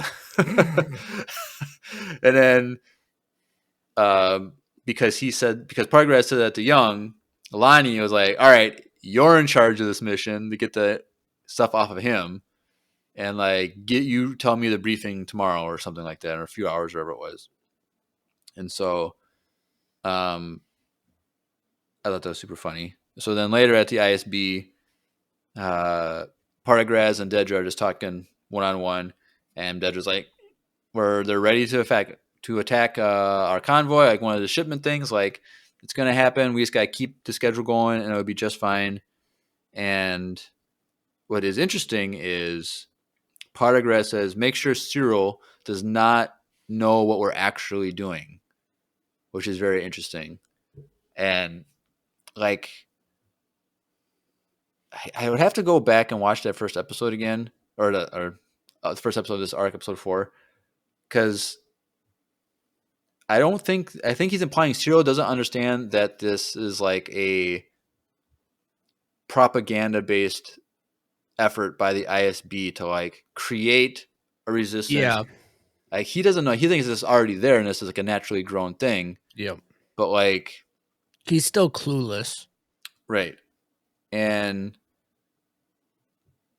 so like Cyril doesn't understand that they're trying to mine this planet and basically destroy it, I think is what is implied. It's like we need them to do this so that we can come in and put down an iron fist so we can take the planet. So Cyril doesn't know that, which is this kind of interesting. Like they want them to do this so that it looks better by them mining the planet. Right. And so it's just interesting that like Cyril is in on the plan, but doesn't give in all the information. Right. Pi says he's not part of the Death Star circle, which is correct. So it's like true that because Krennic was like, if you break protocol and tell people about this, you go directly to the Emperor and he'll deal with you individually. So I guess it is, Dedra's probably trying to protect Cyril to a degree. But I know the less you know, I guess, keeps you safe. I think at some point she's gonna have to pick between him. Yeah, and the Empire. I just wonder what's gonna happen. Like going into season, I was like, he could go either way. Then they kind of trick us in the first episode of like, he could turn good. Well, now he's not really turning good. He's just playing a part. But like, I wonder what's gonna. I wouldn't be surprised if the Empire takes out Cyril somehow. Like they frame him, or like they kill him, and then Dedra, because she loves him for some way, she gets so upset about that she turns to the rebels and becomes a rebel. I don't know if that's gonna happen. I feel like kind of cool though. I felt like either way they were gonna part ways in like their alliances. One of them was going to become a rebel, and I think it would be crazy if Dedra becomes. Maybe not she doesn't join the rebellion, but like maybe she gives her life to like stop something from happening like in the moment to like show her allegiance to Cyril or something like that and over the Empire. But I don't know. We only got 6 more episodes. The season's already halfway done, so I know that's crazy. Anything could happen now. And so then the last like ISB thing that will kind of like then changes direction is Dedra and Paragraz go to like a control room and tell everybody to leave a security reasons, and that's where they go to monitor the heist because Cyril is the one watching and reporting in. So they're in this room, taking in the report, which is interesting that like, they had to go to this giant room. Like what they can't just open up another computer like in another room by themselves. Like I don't know, it's kind of weird, but that's that. And so then we'll go do the party stuff, like the art gallery thing. So, Clea and Luthen, they leave the art gallery. They're all dolled up to go to that party. Mon Mothma and Perrin, they arrive. And did you hear this rumor about the recast? I saw it yesterday that they did that. There was the rumor that a while ago that a returning character was recast, and then like this past week, people like things were saying it was Bail Organa was recast. Yes. But like we didn't know for sure, and then it happened. I'm like, it's so dumb. Why? Also, his scene meant nothing. Well, I think he's gonna play a bigger role. True. The But if second we don't half. get him anything else in this show, Then that was just a waste stupid. of casting. Like, it was just a waste of financial. But like, I wonder why Jimmy Smits. He's probably working on something else. But like, I don't know. Like, if you can't get him, just make a different character. Like, I don't know. I understand they're trying to like tie it to Rogue One and tie that. Like, I get it. And Yeah. there's also like what we should consider is like those Reign of the Empire books. Like the first one just came out this spring. Next one is coming out next year. Like there's Bail Organa, Mon Mothma stuff in there. So I'm guessing it's also continuity issues with the books. But like the guy that they did, different actor, like it doesn't look like him at all. A completely different stature. Like this guy's like a skinny, gangly guy, and like Jimmy Smith is like a big stature guy. He's just a well-known actor, so. But it's like they're he both kind of got the Hispanic. voice down a little bit. Like I was fine with that, but like And it was kind of dark. I don't know, but it was this. But yeah, you know who he is. You ever watch what's that movie? Great. No, that's not it. What's it about? It's about a girl who was like undercover as like a pageant model. It's on the tip of my tongue. Like a new thing? No, it's old. It's an old movie. Pageant thing. She was like a Miss America, and she was like undercover as this cop because they were afraid that one of them was like gonna bomb Miss America or something. What? What's the name of that movie, guys? Anyways, he's like her boyfriend in the movie. Well, his name is. I'm looking at Benjamin Bratt. Miss Congeniality. Yeah, that one From 2000. It's a fun movie. Yeah. Oh, you're actually she got it right when I said it. What other things has he been in that I would know? Let's see. Just scrolling through this really quick. Anything I know? He's a decently well-known actor. Like he's been in some Despicable Me 2, Cloudy with a Chance of Meatballs 1 and 2. Yeah. He was in Coco. Coco, a lot of voice stuff, yeah. Yeah, he was in Coco because they did a live action version of Coco, like the music. They did like a music show on like the Day of the Dead, and he was performing the songs and stuff. And he's actually a really good singer. Interesting. Yeah, I didn't recognize him, but so whatever. At least they didn't like cast like a white guy to do it. You know what I mean? But like at least they kept that right. It's at least Disney. They're not gonna like change the race of someone like that. But like, well, not with a I don't. But like, they could have. I don't know. It was just a weird casting choice for me. I don't know. I wonder why. He must have had something where he couldn't do it. There was some. Like, they could have just did like a CG face. Like I would have been if they just like did a deep fake them or something. Like it wouldn't have been that bad. It was dark. They purposely made that scene dark. Which you would do that if you did a deep fake. But if it's like a real person, you're not hiding anything with the darkness.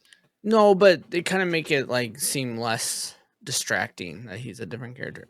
But because even like the Clone Wars art is that guy. Like, you know what I mean? Like, right. Like Clone Wars, Rebels. Completely him. And he's in Rogue One too. So it's like, yeah. Makes no sense even. Which to me makes it seem like there's potential that if we don't get him again, that was such a waste of time. Because like they could have easily plugged any other dude to do that. So right. It's like every scene we get, it's just that dark, quick combos like that. It's whatever. But yep. So Mom Mothma says hey to Bail, and he's just like, this is my last one of the day, of the night. I'm out, and Mom Mothma goes in to the party. Then it's just like a bunch of like rich people talking. Luthen, he's shaking babies and kissing hands, like he's just talking to everybody, all that stuff. And Kissing babies, shaking I know hands, what I said. But signing like, babies. but Clea, she's talking to Skulden's assistant again, and she's freaking out. Like the assistant's freaking out still, and she's like, "You haven't told Luthen yet." And they, "Oh, I haven't told Luthen. I told you I wouldn't do that." Well, she did. But Clea, she's super worried, obviously, because they're doing undercover stuff all the time, and they don't want to get caught. Basically, we get it. And then Are they supposed to look like a couple? I don't think so. Because it They've like doesn't never give that vibe, but then it they've like never had kind of any does. I don't they've know. never had that any kind of embrace or anything like that would suggest that they're just There's owner of the thing and a employee basically. But then like Lonnie and Young are there. Young is like drinking all these like special drinks. He's like, "This is the greatest party ever. I couldn't believe this is how great this is." Like he's just super into it. Lonnie, he's like, "I hate coming to this thing. I don't want to be here." And then the bald guy, which I don't know his name. Like we were like Grace and I were talking like, is that supposed to be Pelion because he's bald too? Like, is this young Pelion? But it's not Pelion. I looked it up. But they're just there at the party, whatever. And then Mon Mothma and Luthen, they talk off to the side, and Mon Mothma's like, "Well, what's up with Vel? I haven't seen her talk to her in a while." And Luthen's like, "Whoa, is there something going on and we need to pass on?" I'm like, "No, she's my cousin. I care about her. I just want to like check up yeah. on her." That was what for me. It's like, oh, dude, this guy just does not care about anyone really. Like, Right. he just is so caught up in it that he's like a sog. He's like, well, what's wrong, bro? That's at the end of the day, she still cares about her family and still cares about like the people involved in this. Like, Right. she's doing it the right way. He is just so undercover that he just has no attachments anymore. Right. But while this conversation is happening, Perrin comes in. He's like, "Hey, we got the select few gonna go see the special collection that Skulden has. I'm getting everyone to go." And he's all right. We're gonna be there in 5 minutes, whatever. So they just go, and to that, they go into the collection room, and there's this new piece that Skulden is showing off to someone specific, and that person is Director Krennic. Super cool. Whenever he's in a scene, it's just awesome. Yeah, and he's so good too. Like this whole time, it's this Krennic. Caleb says his name is Supervisor Legret. I wonder if he's going to regret anything about being part of the Empire. Because like last episode, it was kind of like on board with Lonnie a little bit. Like I don't know, there's something going on with those three that like Lonnie is trying to turn them to something. Yeah, because didn't he say like, "Oh, thank you, I owe you," and then he said, "Take me out to dinner." Take me out, give me lunch. But like the other guy, he seems like the bald guy, this Legret guy. He was more like want to do like a secret meeting with him. Like they're kind of like on the same board. But I don't know. We'll see. But basically, this whole time, Mon Mothma and Krennic are just butting heads, arguing over semantics and debating things, and they're like just two dogs fighting over the same food. Yeah, like and they're apparently just so intense. It implied like she made like took a jab at him, like, it's nice to see you not on a witness stand. Mm-hmm. Like he's been involved in shady things that have like gone to like an imperial court or something, where like he had to testify like against things or defend something the Empire's done or whatever. So it's interesting that like that's happening, and I wonder also if that's in those Reign of the Empire books. Probably. Like I don't know. It's super interesting to think about. And while they're having this debate, they're talking, arguing, and going from piece to piece. Clea, she went and beforehand, she went and grabbed Lonnie, and he's like, "Oh, what are you doing here? You're not supposed to be here." Well, too bad. I'm flirting with you. You're coming with me. We got something to do. There's a listening device. We got to get it. And he's only there to block the view of her at a certain piece. Yep. And it's the listening device is underneath, and she's just like, stand there, move to your left, blah blah blah, do what I tell you. And she's kind of like giving like a little history on this artifact while they're talking. The other group is on the other side of the building, slowly moving closer, and she, doing this thing like just by feel, which is interesting because it's like the whole artifact is about touch, like not being able to like see, and like they said, like the culture that made it is like it's a blessing to have been born blind or become blind, because like communication is better through touch, and like this is like a braille type thing in a sense. And so it's cool that like this is the history of the thing, and she's doing this thing underneath the artifact blind, doing it all by touch. I thought that was a kind of a cool thing. And so like when her and Luthen like leave the shop earlier, like they made it really distinctive, like her putting this art like piece of jewelry on her dress, like by her neck. Like they were very distinct, like showing her do that. Well, she takes that off, and that's the tool to like unscrew the thing. Yeah. So she's underneath there, unscrewing it, and then it gets jammed, and crap hits a fan. Like, gotta keep in mind, at the same time this is happening, the heist is happening on Gorman's like, I'm on the edge of my seat. Two crap things are getting crap on the fan right now. Like I'm like freaking out. Like she's definitely if she gets caught, like she's gonna throw Lonnie under the bus. Like, I knew that like if they get caught, that's gonna happen. I felt so bad for Lonnie. He's getting screwed over right now. And she's like, I can't get it. I can't get it. It's stuck. It's stuck. And he's freaking out. Like I'm leaving. And she's like, you better stay here. Bro. Like he's terrified of her.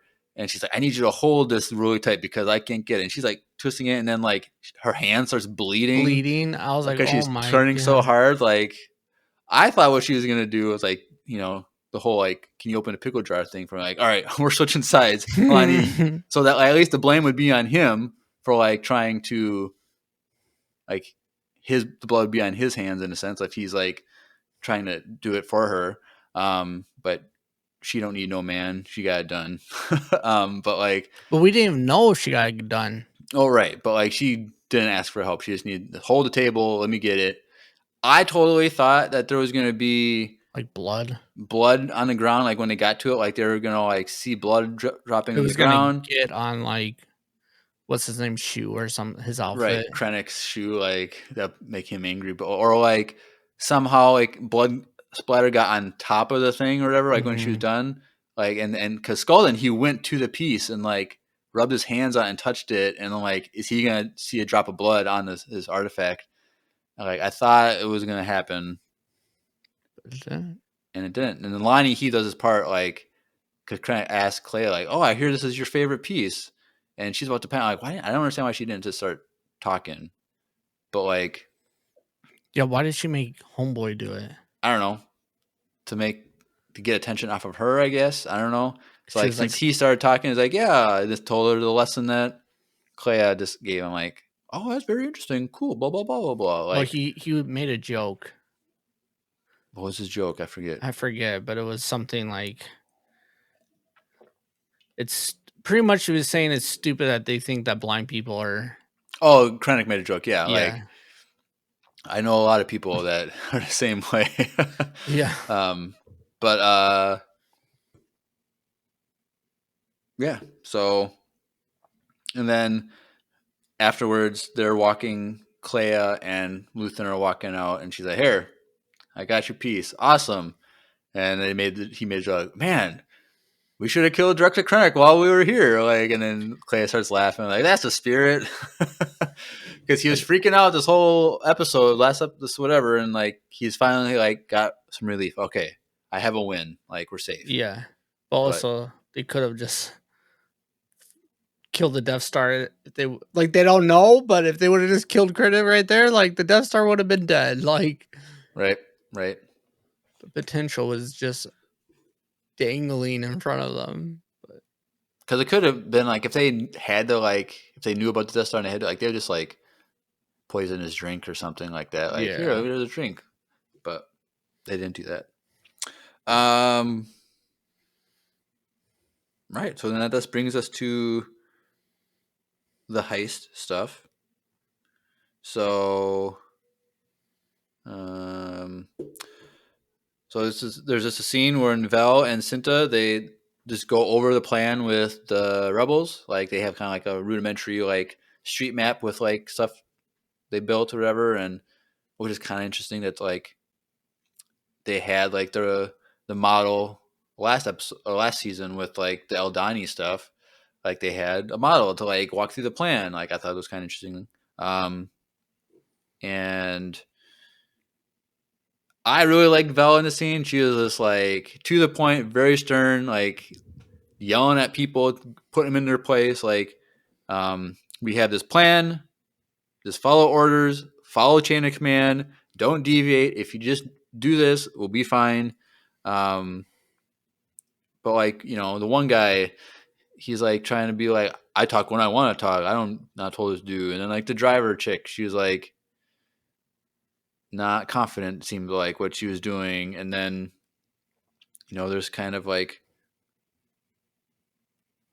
arguing, but they're also like, all right, we're just gonna listen to what they have to say because we should trust them. But they're not happy to like follow strangers in a sense. And then they go and they kind of just go to set up the mission. Like they're out on the street, they're just getting set up, getting into position, laying charges, type of thing. And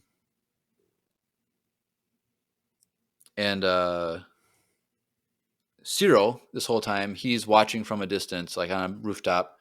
He knows where it's going to happen, and so he just kind of is calming into Partagraz and Dedra, all the things that he sees, and so he's just watching. They,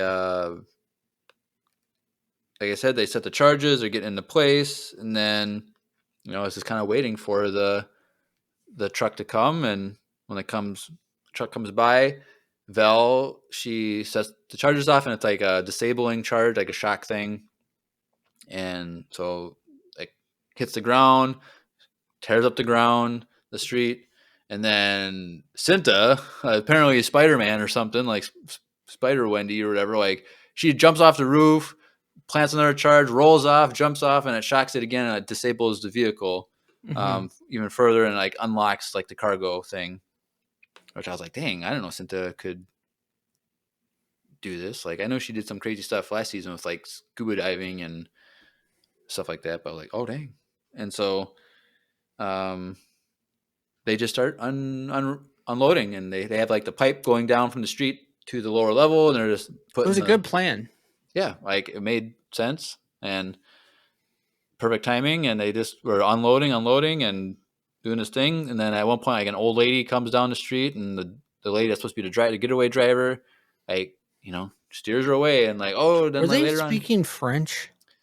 Well, it wasn't French. It was French sounding because they're mimicking World War II aesthetics with their clothing and landscape, and then also like their like fashion culture. Yeah, so it's like they're mimicking. It sounded super French. Yeah, everyone realized that, and so it's like Grace and I were talking about that, and Dazdor joined the chat in the Discord when we were doing that because Dazdor's from Canada and French is his first language. We asked him like, hey, like, did it sound like French to you? Like, were there any French words? Is it like French syllables? He's like, it was all like French sounds and stuff, but like there were no like words that were French. Oh, okay, cool. But like that's so hard to like create a language that doesn't mean anything. But like it has the same sounds and it literally sounded like French. I'm like, dude. I think someone else in Discord is like a mix between like French and like Russian or French and German or something like that. It's cool that they put that language in there for a reason, though. Like it tied it in there. Yeah, it was definitely French resistance, World War II type of stuff. So it was cool that they did that.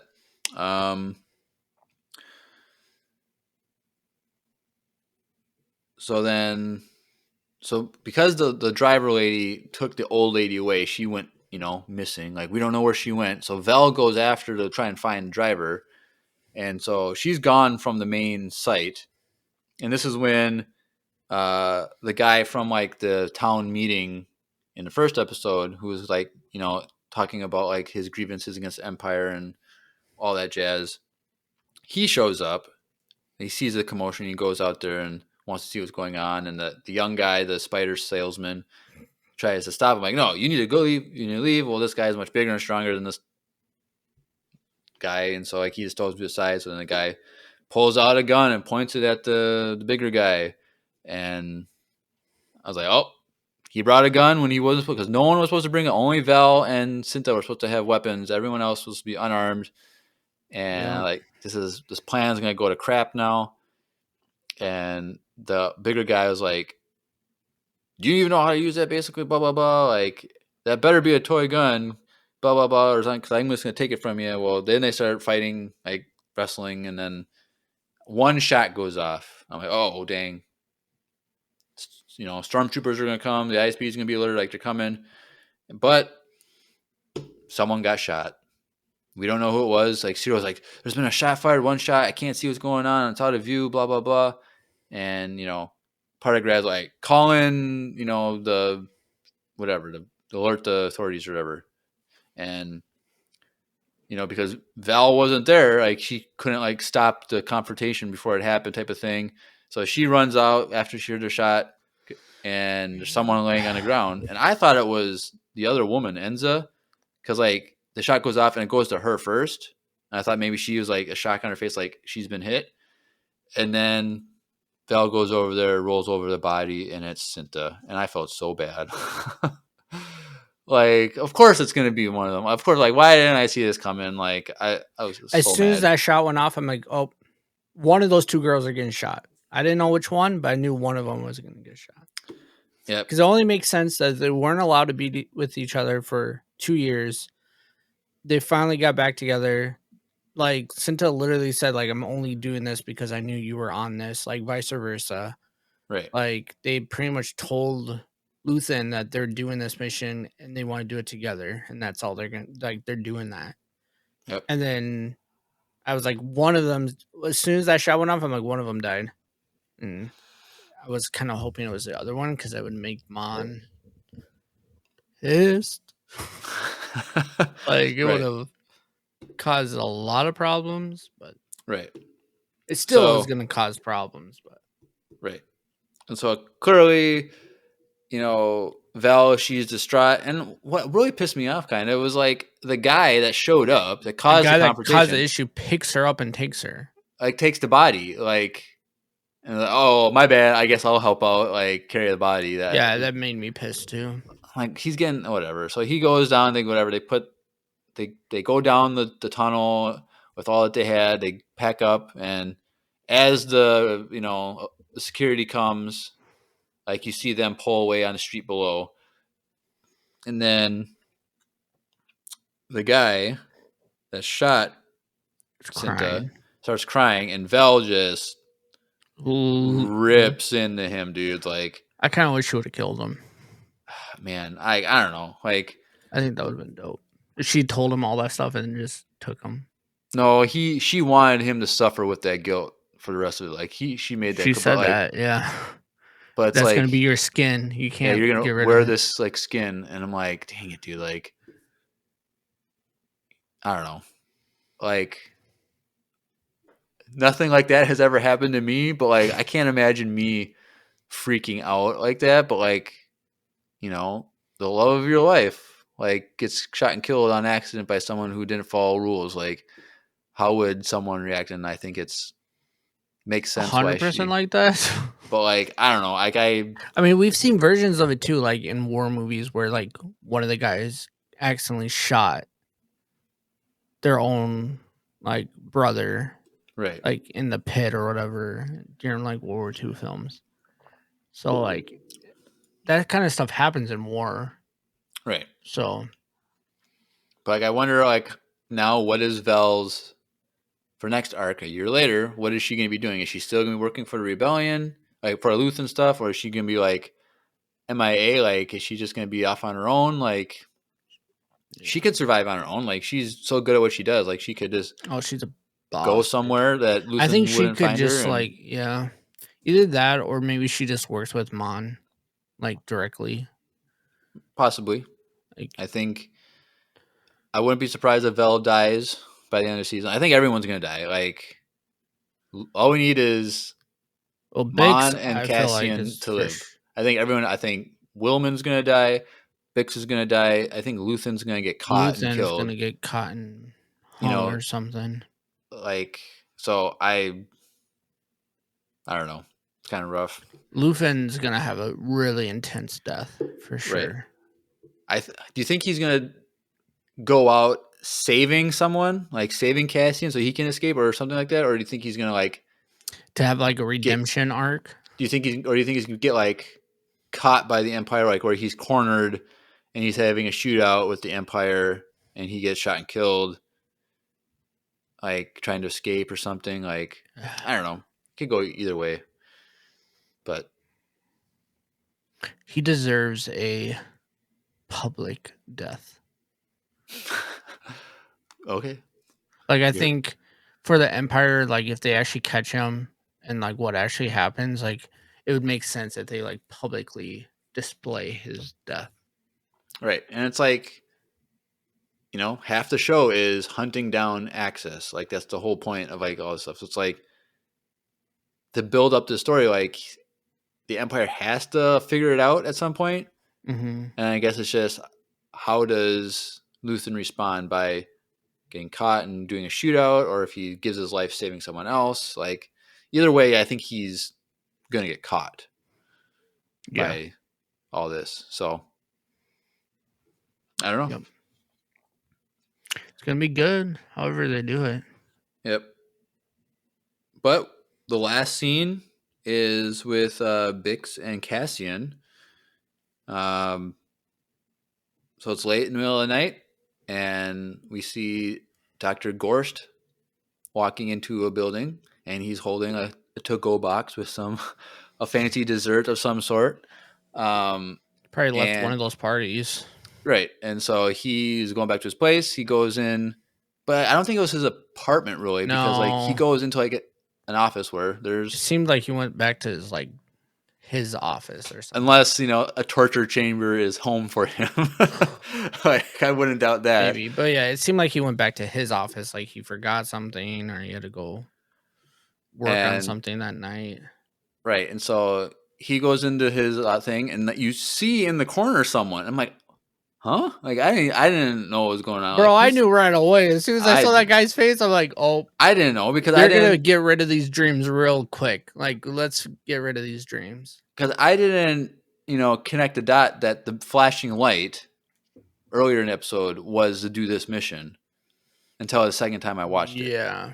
So, like, I wasn't expecting that. And it makes sense now because Lonnie hears about they want to expand the Dr. Gorst program, and then immediately the next, like literally probably like the next scene or whatever it was, pretty quickly after that, like a couple scenes later, like they go on this get the light. So it's like I should have made that connection, but whatever. So first of all, Dr. Gorst's like, I know you. Where are you from? Look familiar. Like, yeah, like he just tortured us. Like, but it's been 2 years. He's probably done this to like a million people, so it's like hard to figure it out. So she forces him in the chair. The chair auto locks on him, so he can't get out, which is kind of funny. And then she puts the headset on, and apparently she knows how.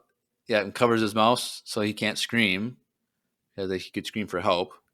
So he covers his mouth, turns the machine on high, and just walks away. So the one thing I was kind of disappointed with, she should have took the dessert with her.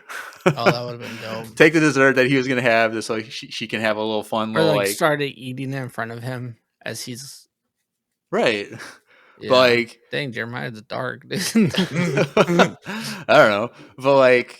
She turned it way up. Like I don't think she didn't get it way on top max right at the beginning. Not at the beginning, but like right when he's listening for like 3 seconds, and then he just starts shaking and like freaking out. Mm-hmm.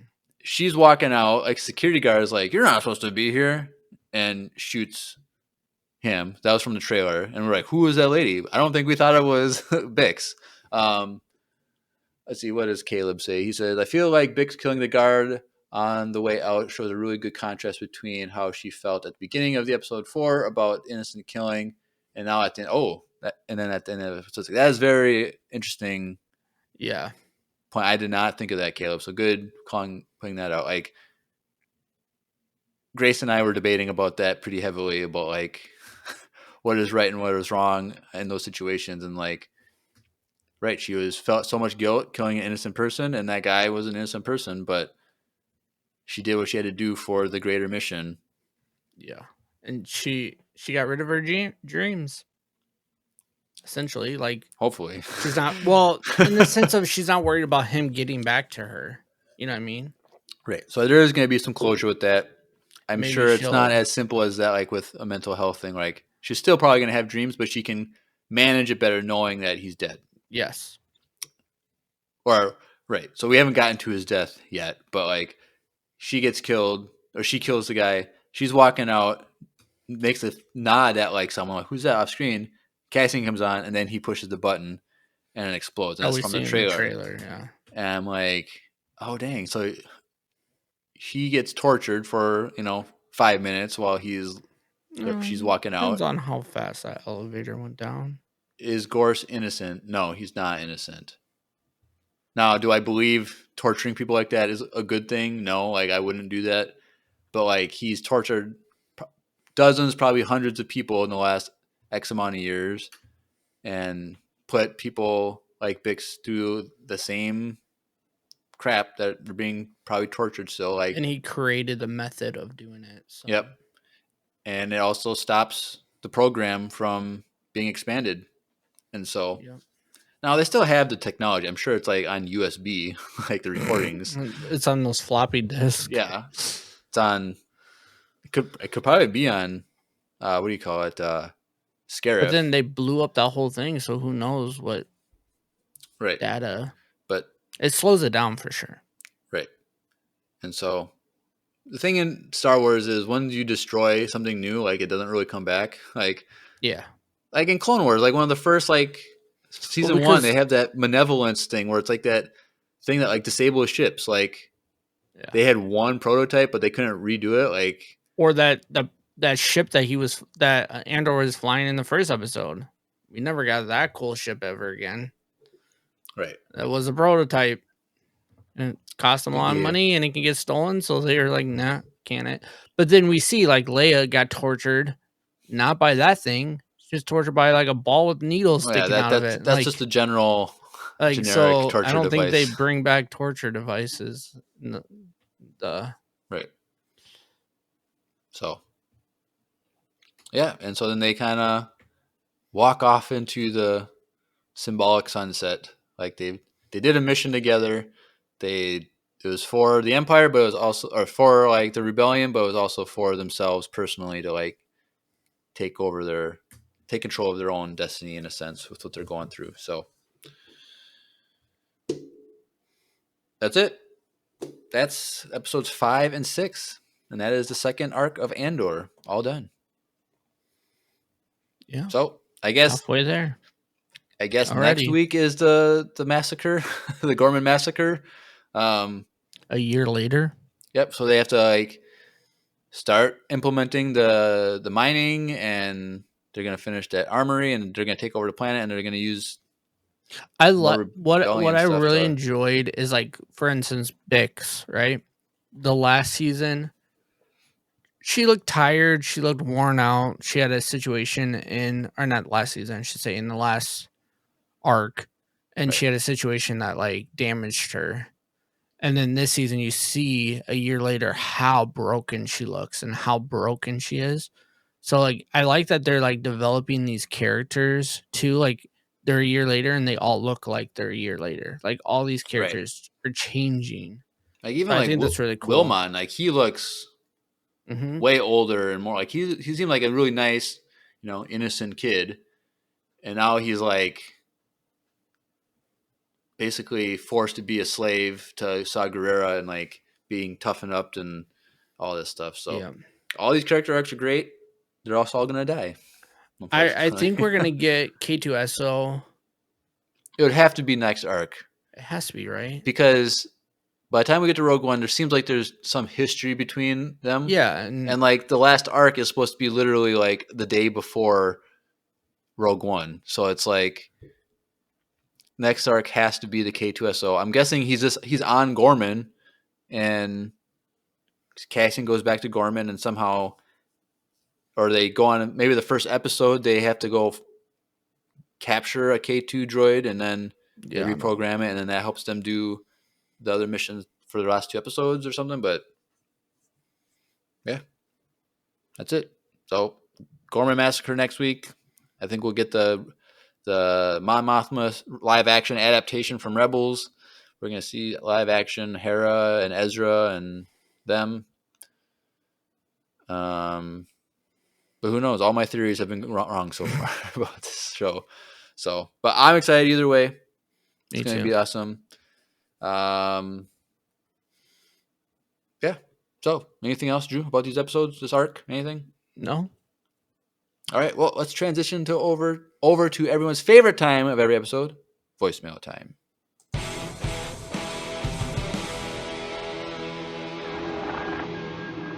It's voicemail time. All right. Well, we got a bunch of voicemails. The first 4 are from someone we haven't heard from in quite a while. Our old friend Shadrick. He's back. So let's take a listen to number 1. Hey guys, it's Shadrick, returning caller and fan. Man, I have been out of the Star Wars loop for a second because nothing's been catching my eye. So y'all's episode's been building up on me, and I know that's on me. But I'm back after this Star Wars celebration. I'm back. The Darth Maul show alone got me wanting to binge everything. So you guys are probably going to be hearing my thoughts and opinions of like the overall shows in general that I'm catching up on. And I'm starting off with Bad Batch Season 3. So, and that so far, it's not bad. I'm only 4 episodes in. First 2 episodes were slow, but then the next, like, 3 and 4 are pretty good. It's got me hooked so far. But I'm excited. Star Wars Celebration revealed a lot of things. The Mando movie release date. Everything. So yeah, you guys will definitely be hearing from me more. Can't wait to catch up. Awesome. It's good to hear from you, Shadrick. It's been a while. Unfortunate that Star Wars hasn't grabbed your eye for a while, but there's a lot. Bad Batch Season 3, super amazing. One of my favorite things in Star Wars. There's some Tales of the Empire maybe you've missed, and then Skeleton Crew, which was amazing, and now Andor, which is amazing. So I don't know if you're going to be listening to this voicemail now because you're not watching Andor, but hopefully you are. Sure. Super, super good. Well, let's go on to number 2. Sorry, this is Chad again. I might send a few or whatever. It's up to you guys whether you want to play them all together. But a little more details about this Star Wars celebration. I don't know if it's a spoiler or not because of leaks, but Jabba's son, I guess, is coming back. And he looks buff as crap. Dude looks huge. He looks like he's going to be a problem. And I'm hyped for that. Oh, and Visions. I heard they're making like extended stories of the 1 episodes we got, like the duel, and my favorite, the Ninth Jedi, which what the sequel should have been. The Ninth Jedi for sure. I wanted a whole series though, so I'm pretty excited for that. Definitely one of my favorite animations, art styles too. Can't wait for that. All right, you guys have a good one. All right. Thank you, Shadrick, for that. Yep. Visions, I'm excited for. This whole thing of like the Ninth Jedi being like a sequel trilogy could have been like a cool idea of like random people throughout the galaxy that are force sensitive and then trying to like secretly bring them together. But then there's like secret bad guys that are force sensitive that like sneak in and you gotta figure out who's good and bad. Could probably work. I got to rewatch The Ninth Jedi. Yep. Like, they're coming out in October, so you got plenty of time. What else did he say? Oh, Jabba's son. Yep. I saw the I leaked didn't see picture. the picture, but I know who's cast for him. I saw that too. I don't remember who it was. It's the guy from The Bear. Yeah, it doesn't help me. But Oh, yeah, it's the like a very picture you just see popular him show. like from behind, and he's just like flexing, and he's just a jacked hut. It's just funny. This is a super muscular. But yeah, we're excited for Visions and all that stuff coming out in October. So let's transition over to number 3. Now, I guess this might be a rant or a little rant, I should say, about the mall show. I just hope to God they just give us straight important story stuff. I hope it's not like filler bull crap like Bad Batch Season 2 did. Bad Batch Season 2 really slowed down a lot in some parts. Because Darth Maul is not the type of show you want to go on fun little adventures, you know? And I hope it's like 12 episodes at least. Because I feel like if we get a full 24 episodes or 16 even, I feel like the quality will be less. So I'd rather have a less quantity for more quality. That's just me.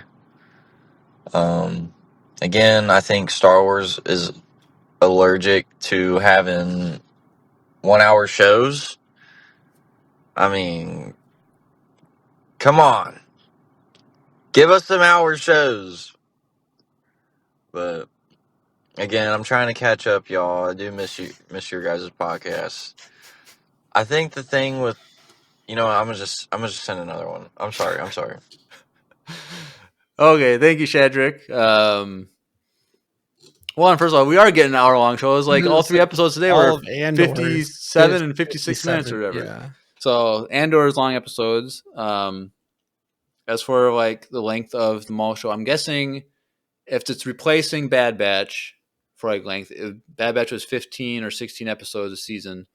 So I think they're going to do I that. assume it's going to be that.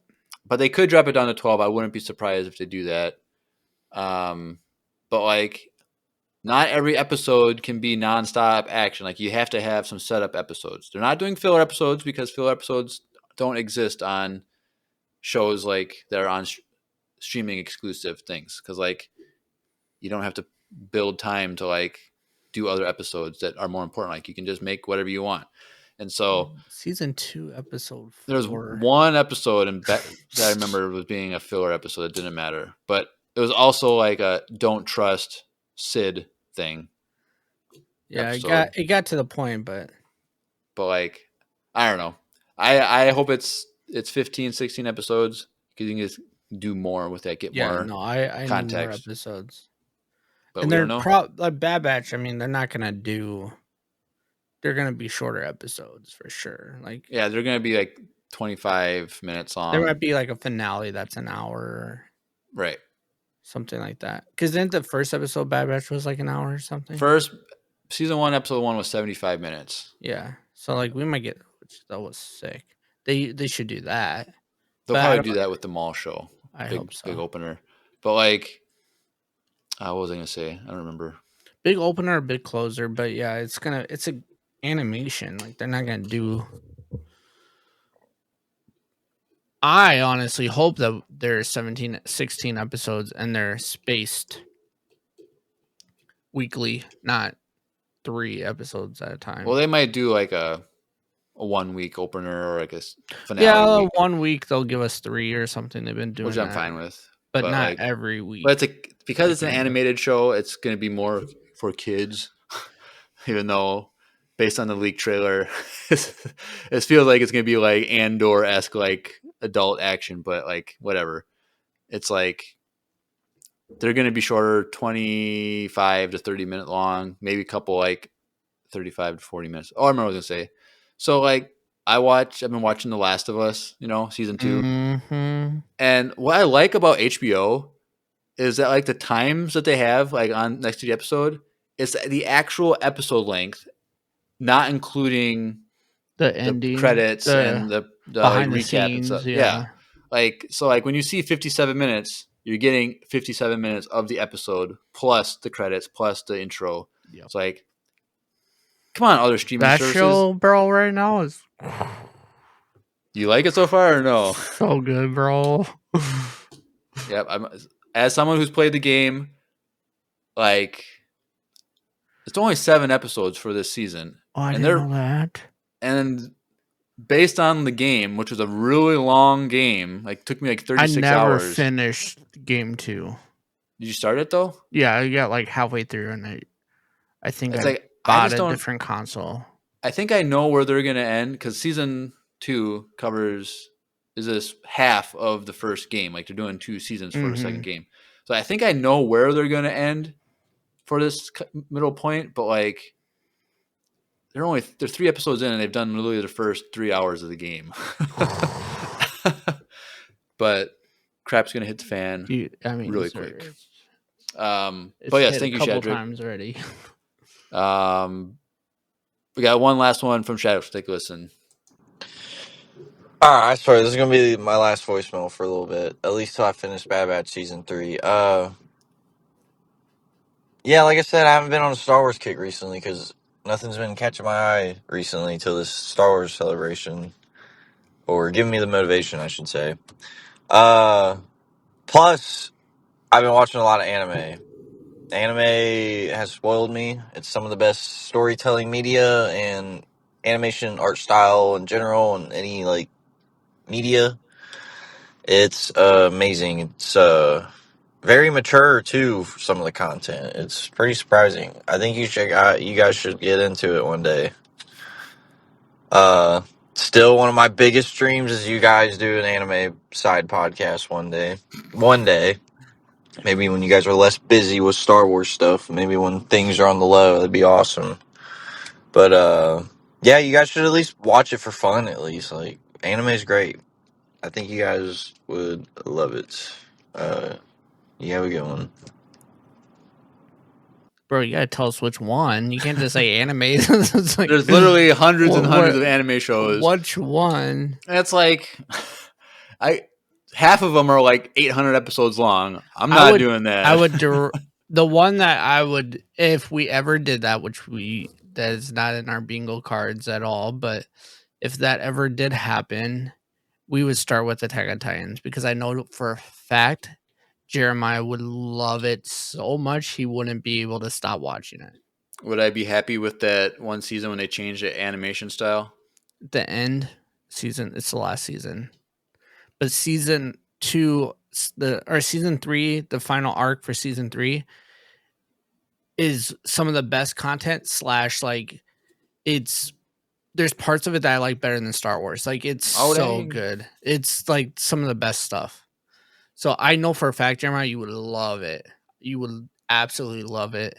And honestly, hot take for some people, but the dub version is really good. Like, the actors are really good. So like, I wouldn't even care that you didn't like do you could just watch the dub and I would have been okay with it, because it's actually really good. Like, the actors they picked are really good. So yeah, but yeah, you can't just say anime. Like, what do you mean, bro? Like, what are you watching? Send in a voicemail and let us know what you're watching, because I already do watch anime. Not crazy amounts, but and then Andrew watches some, right? Andrew used to. I don't know what he does now. And then I know Grace watches anime too. Like, I think so. But I don't remember what she said which ones, but yep. Yeah, I should talk to Grace about if she's seen Attack on Titan, because me and Andrew already had one conversation about that. Right. All right. Well, thank you, Shadrick. It's good to hear from you. And you said you probably won't hear from me until you finish Bad Batch, so hopefully you get that done real quick. But until then, we have 4 more voicemails. The next 3 are from Yaretsi. So let's take a listen to number 1. Hey, Empire Radio, this is Yaretsi, and I just had like the best Star Wars immersive weekend in my life. We went to go watch Revenge of the Sith on Friday at 8 p.m. It was really cool. I sat next to these 5 like late teens, early 20s guys. They're to my left in the theaters, and they kept making jokes the whole time when memes would come on. And there was one where I tried not to die laughing, and it was the youngling scene, and the guy sitting right to my left was telling his friends sarcastically, like, oh, they're saved. And I was trying so hard not to laugh. Oh my gosh. Anyway, in the next voicemail, I'll explain next Star Wars thing that we did this weekend. Bye. Awesome. Thank you, Etsy. Dude, Glad that was the thing. There's so many memes in that movie that it was I know. so hard. Like anytime Anakin talked, the whole place was dying laughing. Yeah, like, I would hate it the whole time, dude. And you can't help it, bro. Like I can help it. I can watch these Bro, scenes and not get. This is the first like Star Wars movie experience that I haven't experienced with Tanner in a while. I was kind of bummed because I think. Oh yeah, I remember watching episode 1 with you last. Was that last summer? Yeah, it was last summer. I think you guys were just talking the like whole that. time. Yeah, but like, oh, yeah, it was so funny. Like, Anakin, dude, some of those lines, like, you just feel for Hayden because you know, like, he didn't want to perform it in that. Oh come on! way. I don't think that's episode 2. There's nothing wrong with anything in episode 3, in my opinion, about his dialogue or lines. There was one, I forget what line it is off the top of my head, but the way he answered it was like, bro, like it was so funny. But like we love it now.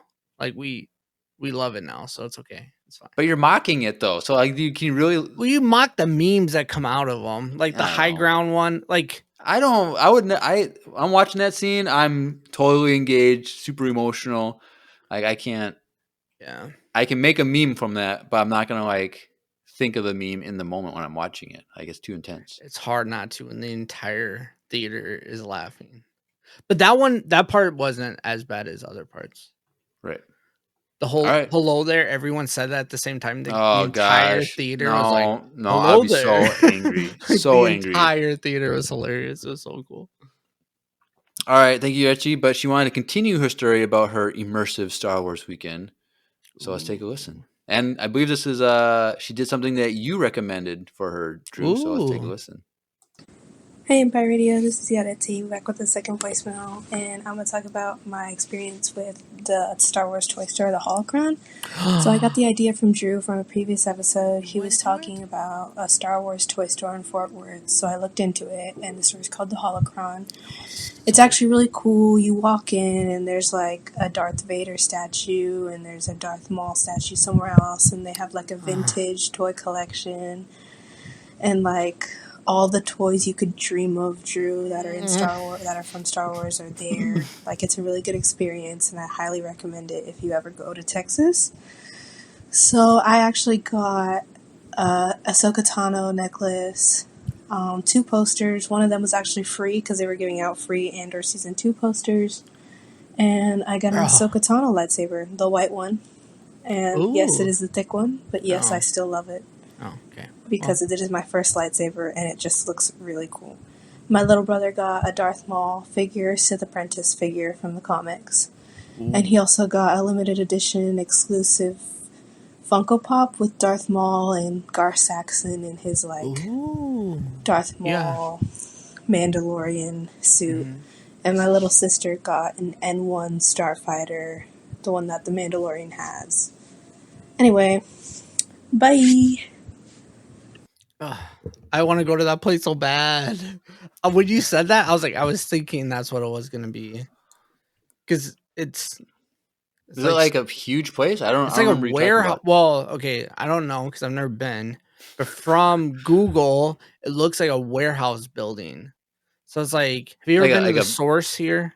No, it's like a Best Buy. You mean like something like that size of like just a big open? Yeah, of just Star Wars content, like everything imaginable, hot toy, like everything Star Wars. Like the whole store is just Star Wars toys and memorabilia. And is it like a? It's not even like owned by Disney. Like it's not okay. It's its own thing. That's why it's called what I forget the name. The Holocron. Like, the Holocron. Like it's not even like a.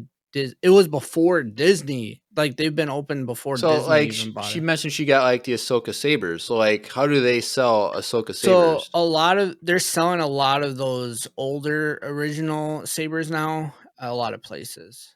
So could be that someone went in and sold their, like someone owned it and Oh, it's sold it to them. so it's not potentially. all so it's new stuff and like Yeah, I they think buy and well because sell. they have all the vintage figures too, so people Okay. go in and sell their collections.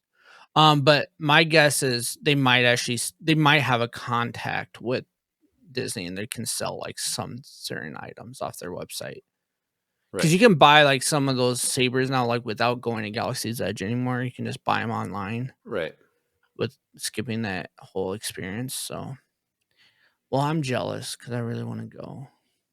And like now, I just want to take a flight and just go and then come back. Yeah, just fly down for a day and I could probably do that. go down with an empty suitcase, fill Honestly, it up, I and then probably you're could. good.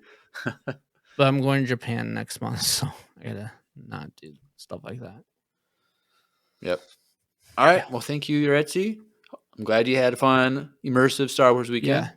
Yeah. But she has one more left, so let's take a listen. Hey, Empire Radio, it's Yancy back with the third voicemail, and I just want to talk about Vel's reaction to Cinta's death, because we're used to seeing like the stoic Jedi and how they don't have attachments, so they let go of the loved ones pretty easily, except for like the select few who do develop attachments. But obviously they don't mourn them or grieve them a lot.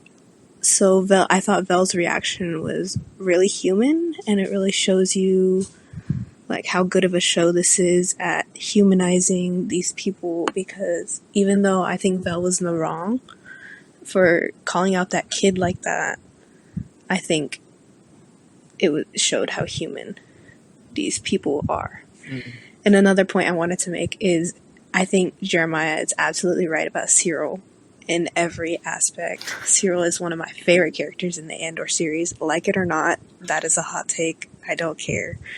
He's a good character. Bye. Thank you, Retzi. You and I just understand Star Wars. Cyril is a very well written character.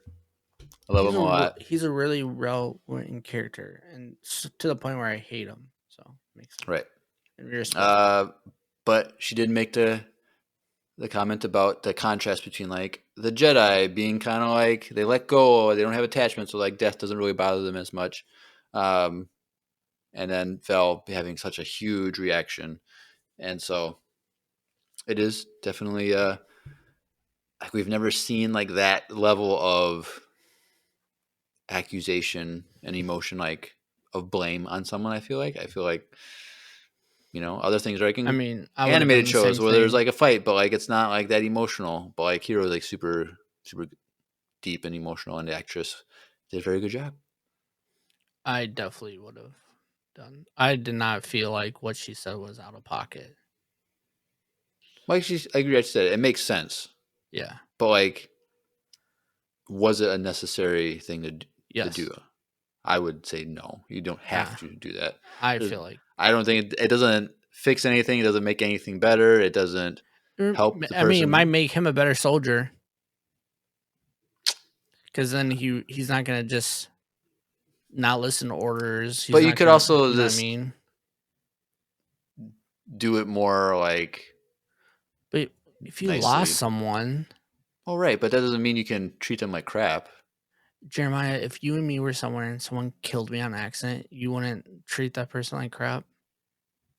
No. Oh, well, you're not as good as a friend as me. What? I don't know. I would have gave them so much crap. No, because you're after this conversation, you'd be like, Jeremiah wouldn't want me to yell at him, so like I wouldn't want you to. I would have. I don't care. Reach out to him with compassion. You're gone. I would have. Reach out to him with compassion. Oh, share the love of Christ with him. All right. Well, thank you, Yaretsi. It's always great to hear from you, and I'm happy you agree with me. It's always nice when the fans side with me, because there's very few people on my side of the line, so it's good to have an ally. But last up, the Coup d'etat verse is back with Garrett. And last time, the Empress Palpatine brought in Garrett and was like, "I got somebody for you," and it was someone hanging from a thing with no arms and like was force sensitive, and Garrett connected to him. So let's take a listen because we got more information. So let's take a listen. Hey, Empire Radio, it's Garrett. Empress Palpatine told me that while I was away, she discovered an old Imperial lab on a remote planet after it randomly sent out a distress signal, and there was only one person left alive in the lab, Anakin Skywalker. He was found in cryostasis. She has no idea how he ended up there, how the station sent out the distress signal, or how Anakin Skywalker is even still alive. Ever since the First Order found him, he's been here, getting interrogated. The Empress said that she was able to extract the plans for the superweapon that was located on the Republic space station. I asked her what we could do with this information. She said it's already done. We've modified this dreadnought to incorporate a smaller version of the superweapon, but with a few key differences. This weapon will release a wide array of lasers that are able to lock on and predict the movements of over 1,000 spacecraft at a time. And with one push of a button, they will be evaporated. Speaking of being evaporated, if you could evaporate one character from existence in Star Wars, who would it be?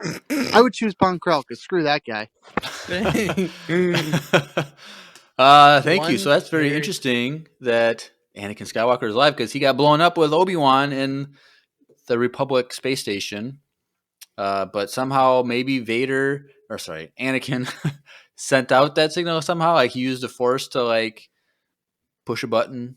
I don't know how that works, but Empress Palpatine found him, brought him back to interrogating him, and now they reverse engineered the technology from that space station and can target 1,000 ships simultaneously and kill them all. So Sounds the resistance is kind of screwed, but rebellions are built on hope. So if they still got hope, there's still a chance that they can survive. So, but the question is, if we could evaporate one character out of Star Wars, who would it be? Drew would say Cyril Karn. I was thinking that, but his character means too important. much in this season. Last season, before this season came out, I would have said 100% Cyril, but I feel like his character is going to mean something. Not directly, like I think he's going to die and then Homegirl's either going to turn good because of it or go crazy. So I'm here for that. But if she dies and he if she dies, then I don't care. But he's going to take it even worse, and I think he would go AWOL pretty quick. But yeah, maybe. I don't know. I don't know. Who would I evaporate? So who was like a meaningless character that I don't care about? Who do I hate in Star Wars? 'Cause I feel like everyone like in their place. There's got to be a character. Yeah, Archie said I'd vaporize Lieutenant Nolan from the Outpost episode of The Bad Batch. The guy that Crosshair shoots his first Imperial kill. He kills the Imperial officer. But that was meaningful. Huh? But that was a good thing because Crosshair wouldn't have turned bad or good again. Right, but she just hates him so much because he was such a terrible human being. I don't know. There's so many characters in Star Wars. There's hundreds and hundreds. I know. I'm just like processing. I'm trying to think like what movie. I don't know. And the issue is like the characters you hate are so mean. Oh, I know. I'd get rid of Holdo from episode 8. Screw that lady. I didn't. If she wasn't there, Akbar would have been in charge. 100%. I agree with you. And yes, that's who I would kill too. Kill that girl. All right. Waste of space. All right. Well, thank you, Shadrick, Yuretsi, and Garrett for the voicemails. A lot of fun. My night thinking of her. She should have sticked with Jurassic Park. That's right.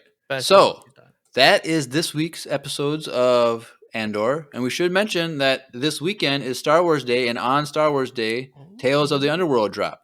Now we're going to be waiting till after Andor to do breakdowns of those. So sorry. Well, I guess we don't have time. Spoil it because we're going to watch it, right? Yeah, I'm going to binge them all on Sunday. Anyway. I'm going to watch it on Saturday. Oh, the first 2 episodes of the Adventurous ones. So, but how do you watch it in Fortnite? Like, there's like a screen in the game that you can go up to and watch it, but then you can click on it and it'll become full screen. Oh, okay. And your character won't die. This is stupid. No, I'm so excited for this new chapter of Fortnite, bro. I think it's on Whatever. Friday. Dude, I'm so pumped for it. The Death Star is like huge Are you gonna right now on stream the it, map. dude, for people Yeah. to watch? Well, I'm not going to stream the show because I don't think we're No, allowed to stream do you that. playing. Oh, 100%, Fortnite. yes. Do it on Late the Empire nights. Radio like thing, live streaming on Twitch, and then put it on Yeah. YouTube. Yeah, I'll put the highlights on YouTube. But, 100%, bro. I'm so pumped for this season, dude. I'm pumped. So if you guys want to see me try Calling to some survive noobs. and hopefully get some bots in my my game. But yes, I'm gonna play some Fortnite because I'm so pumped for this chapter. All right, cool. Well, that's everything. Anything else, Drew? No. All right, well, let's go over some socials and get out of here. So, in the description below, links.co/Empire Radio, links spelled 2 eyes, click that. So if you are new or if you've been around for a while and you want to get connected with us more, it's a landing page for everything Empire Radio. So follow us on Instagram, Facebook, YouTube, Twitch for live streams, join the Discord, send in a voicemail, and then we also have an email if you need to send us an email about anything. We'd love to hear from you. Get connected. Make the fandom bigger. Make the audience bigger. We could always use more. But that's everything. So until next week, I think so we're doing a late night Tuesday night, like 10:30, 11 o'clock for episode 1, and then Wednesday night probably two episodes again. So that's the plan for next week. Well, you've been listening to another Andor-tastic episode of Empire Radio. I'm Jeremiah. I'm Drew. And may the Force be with you. Always.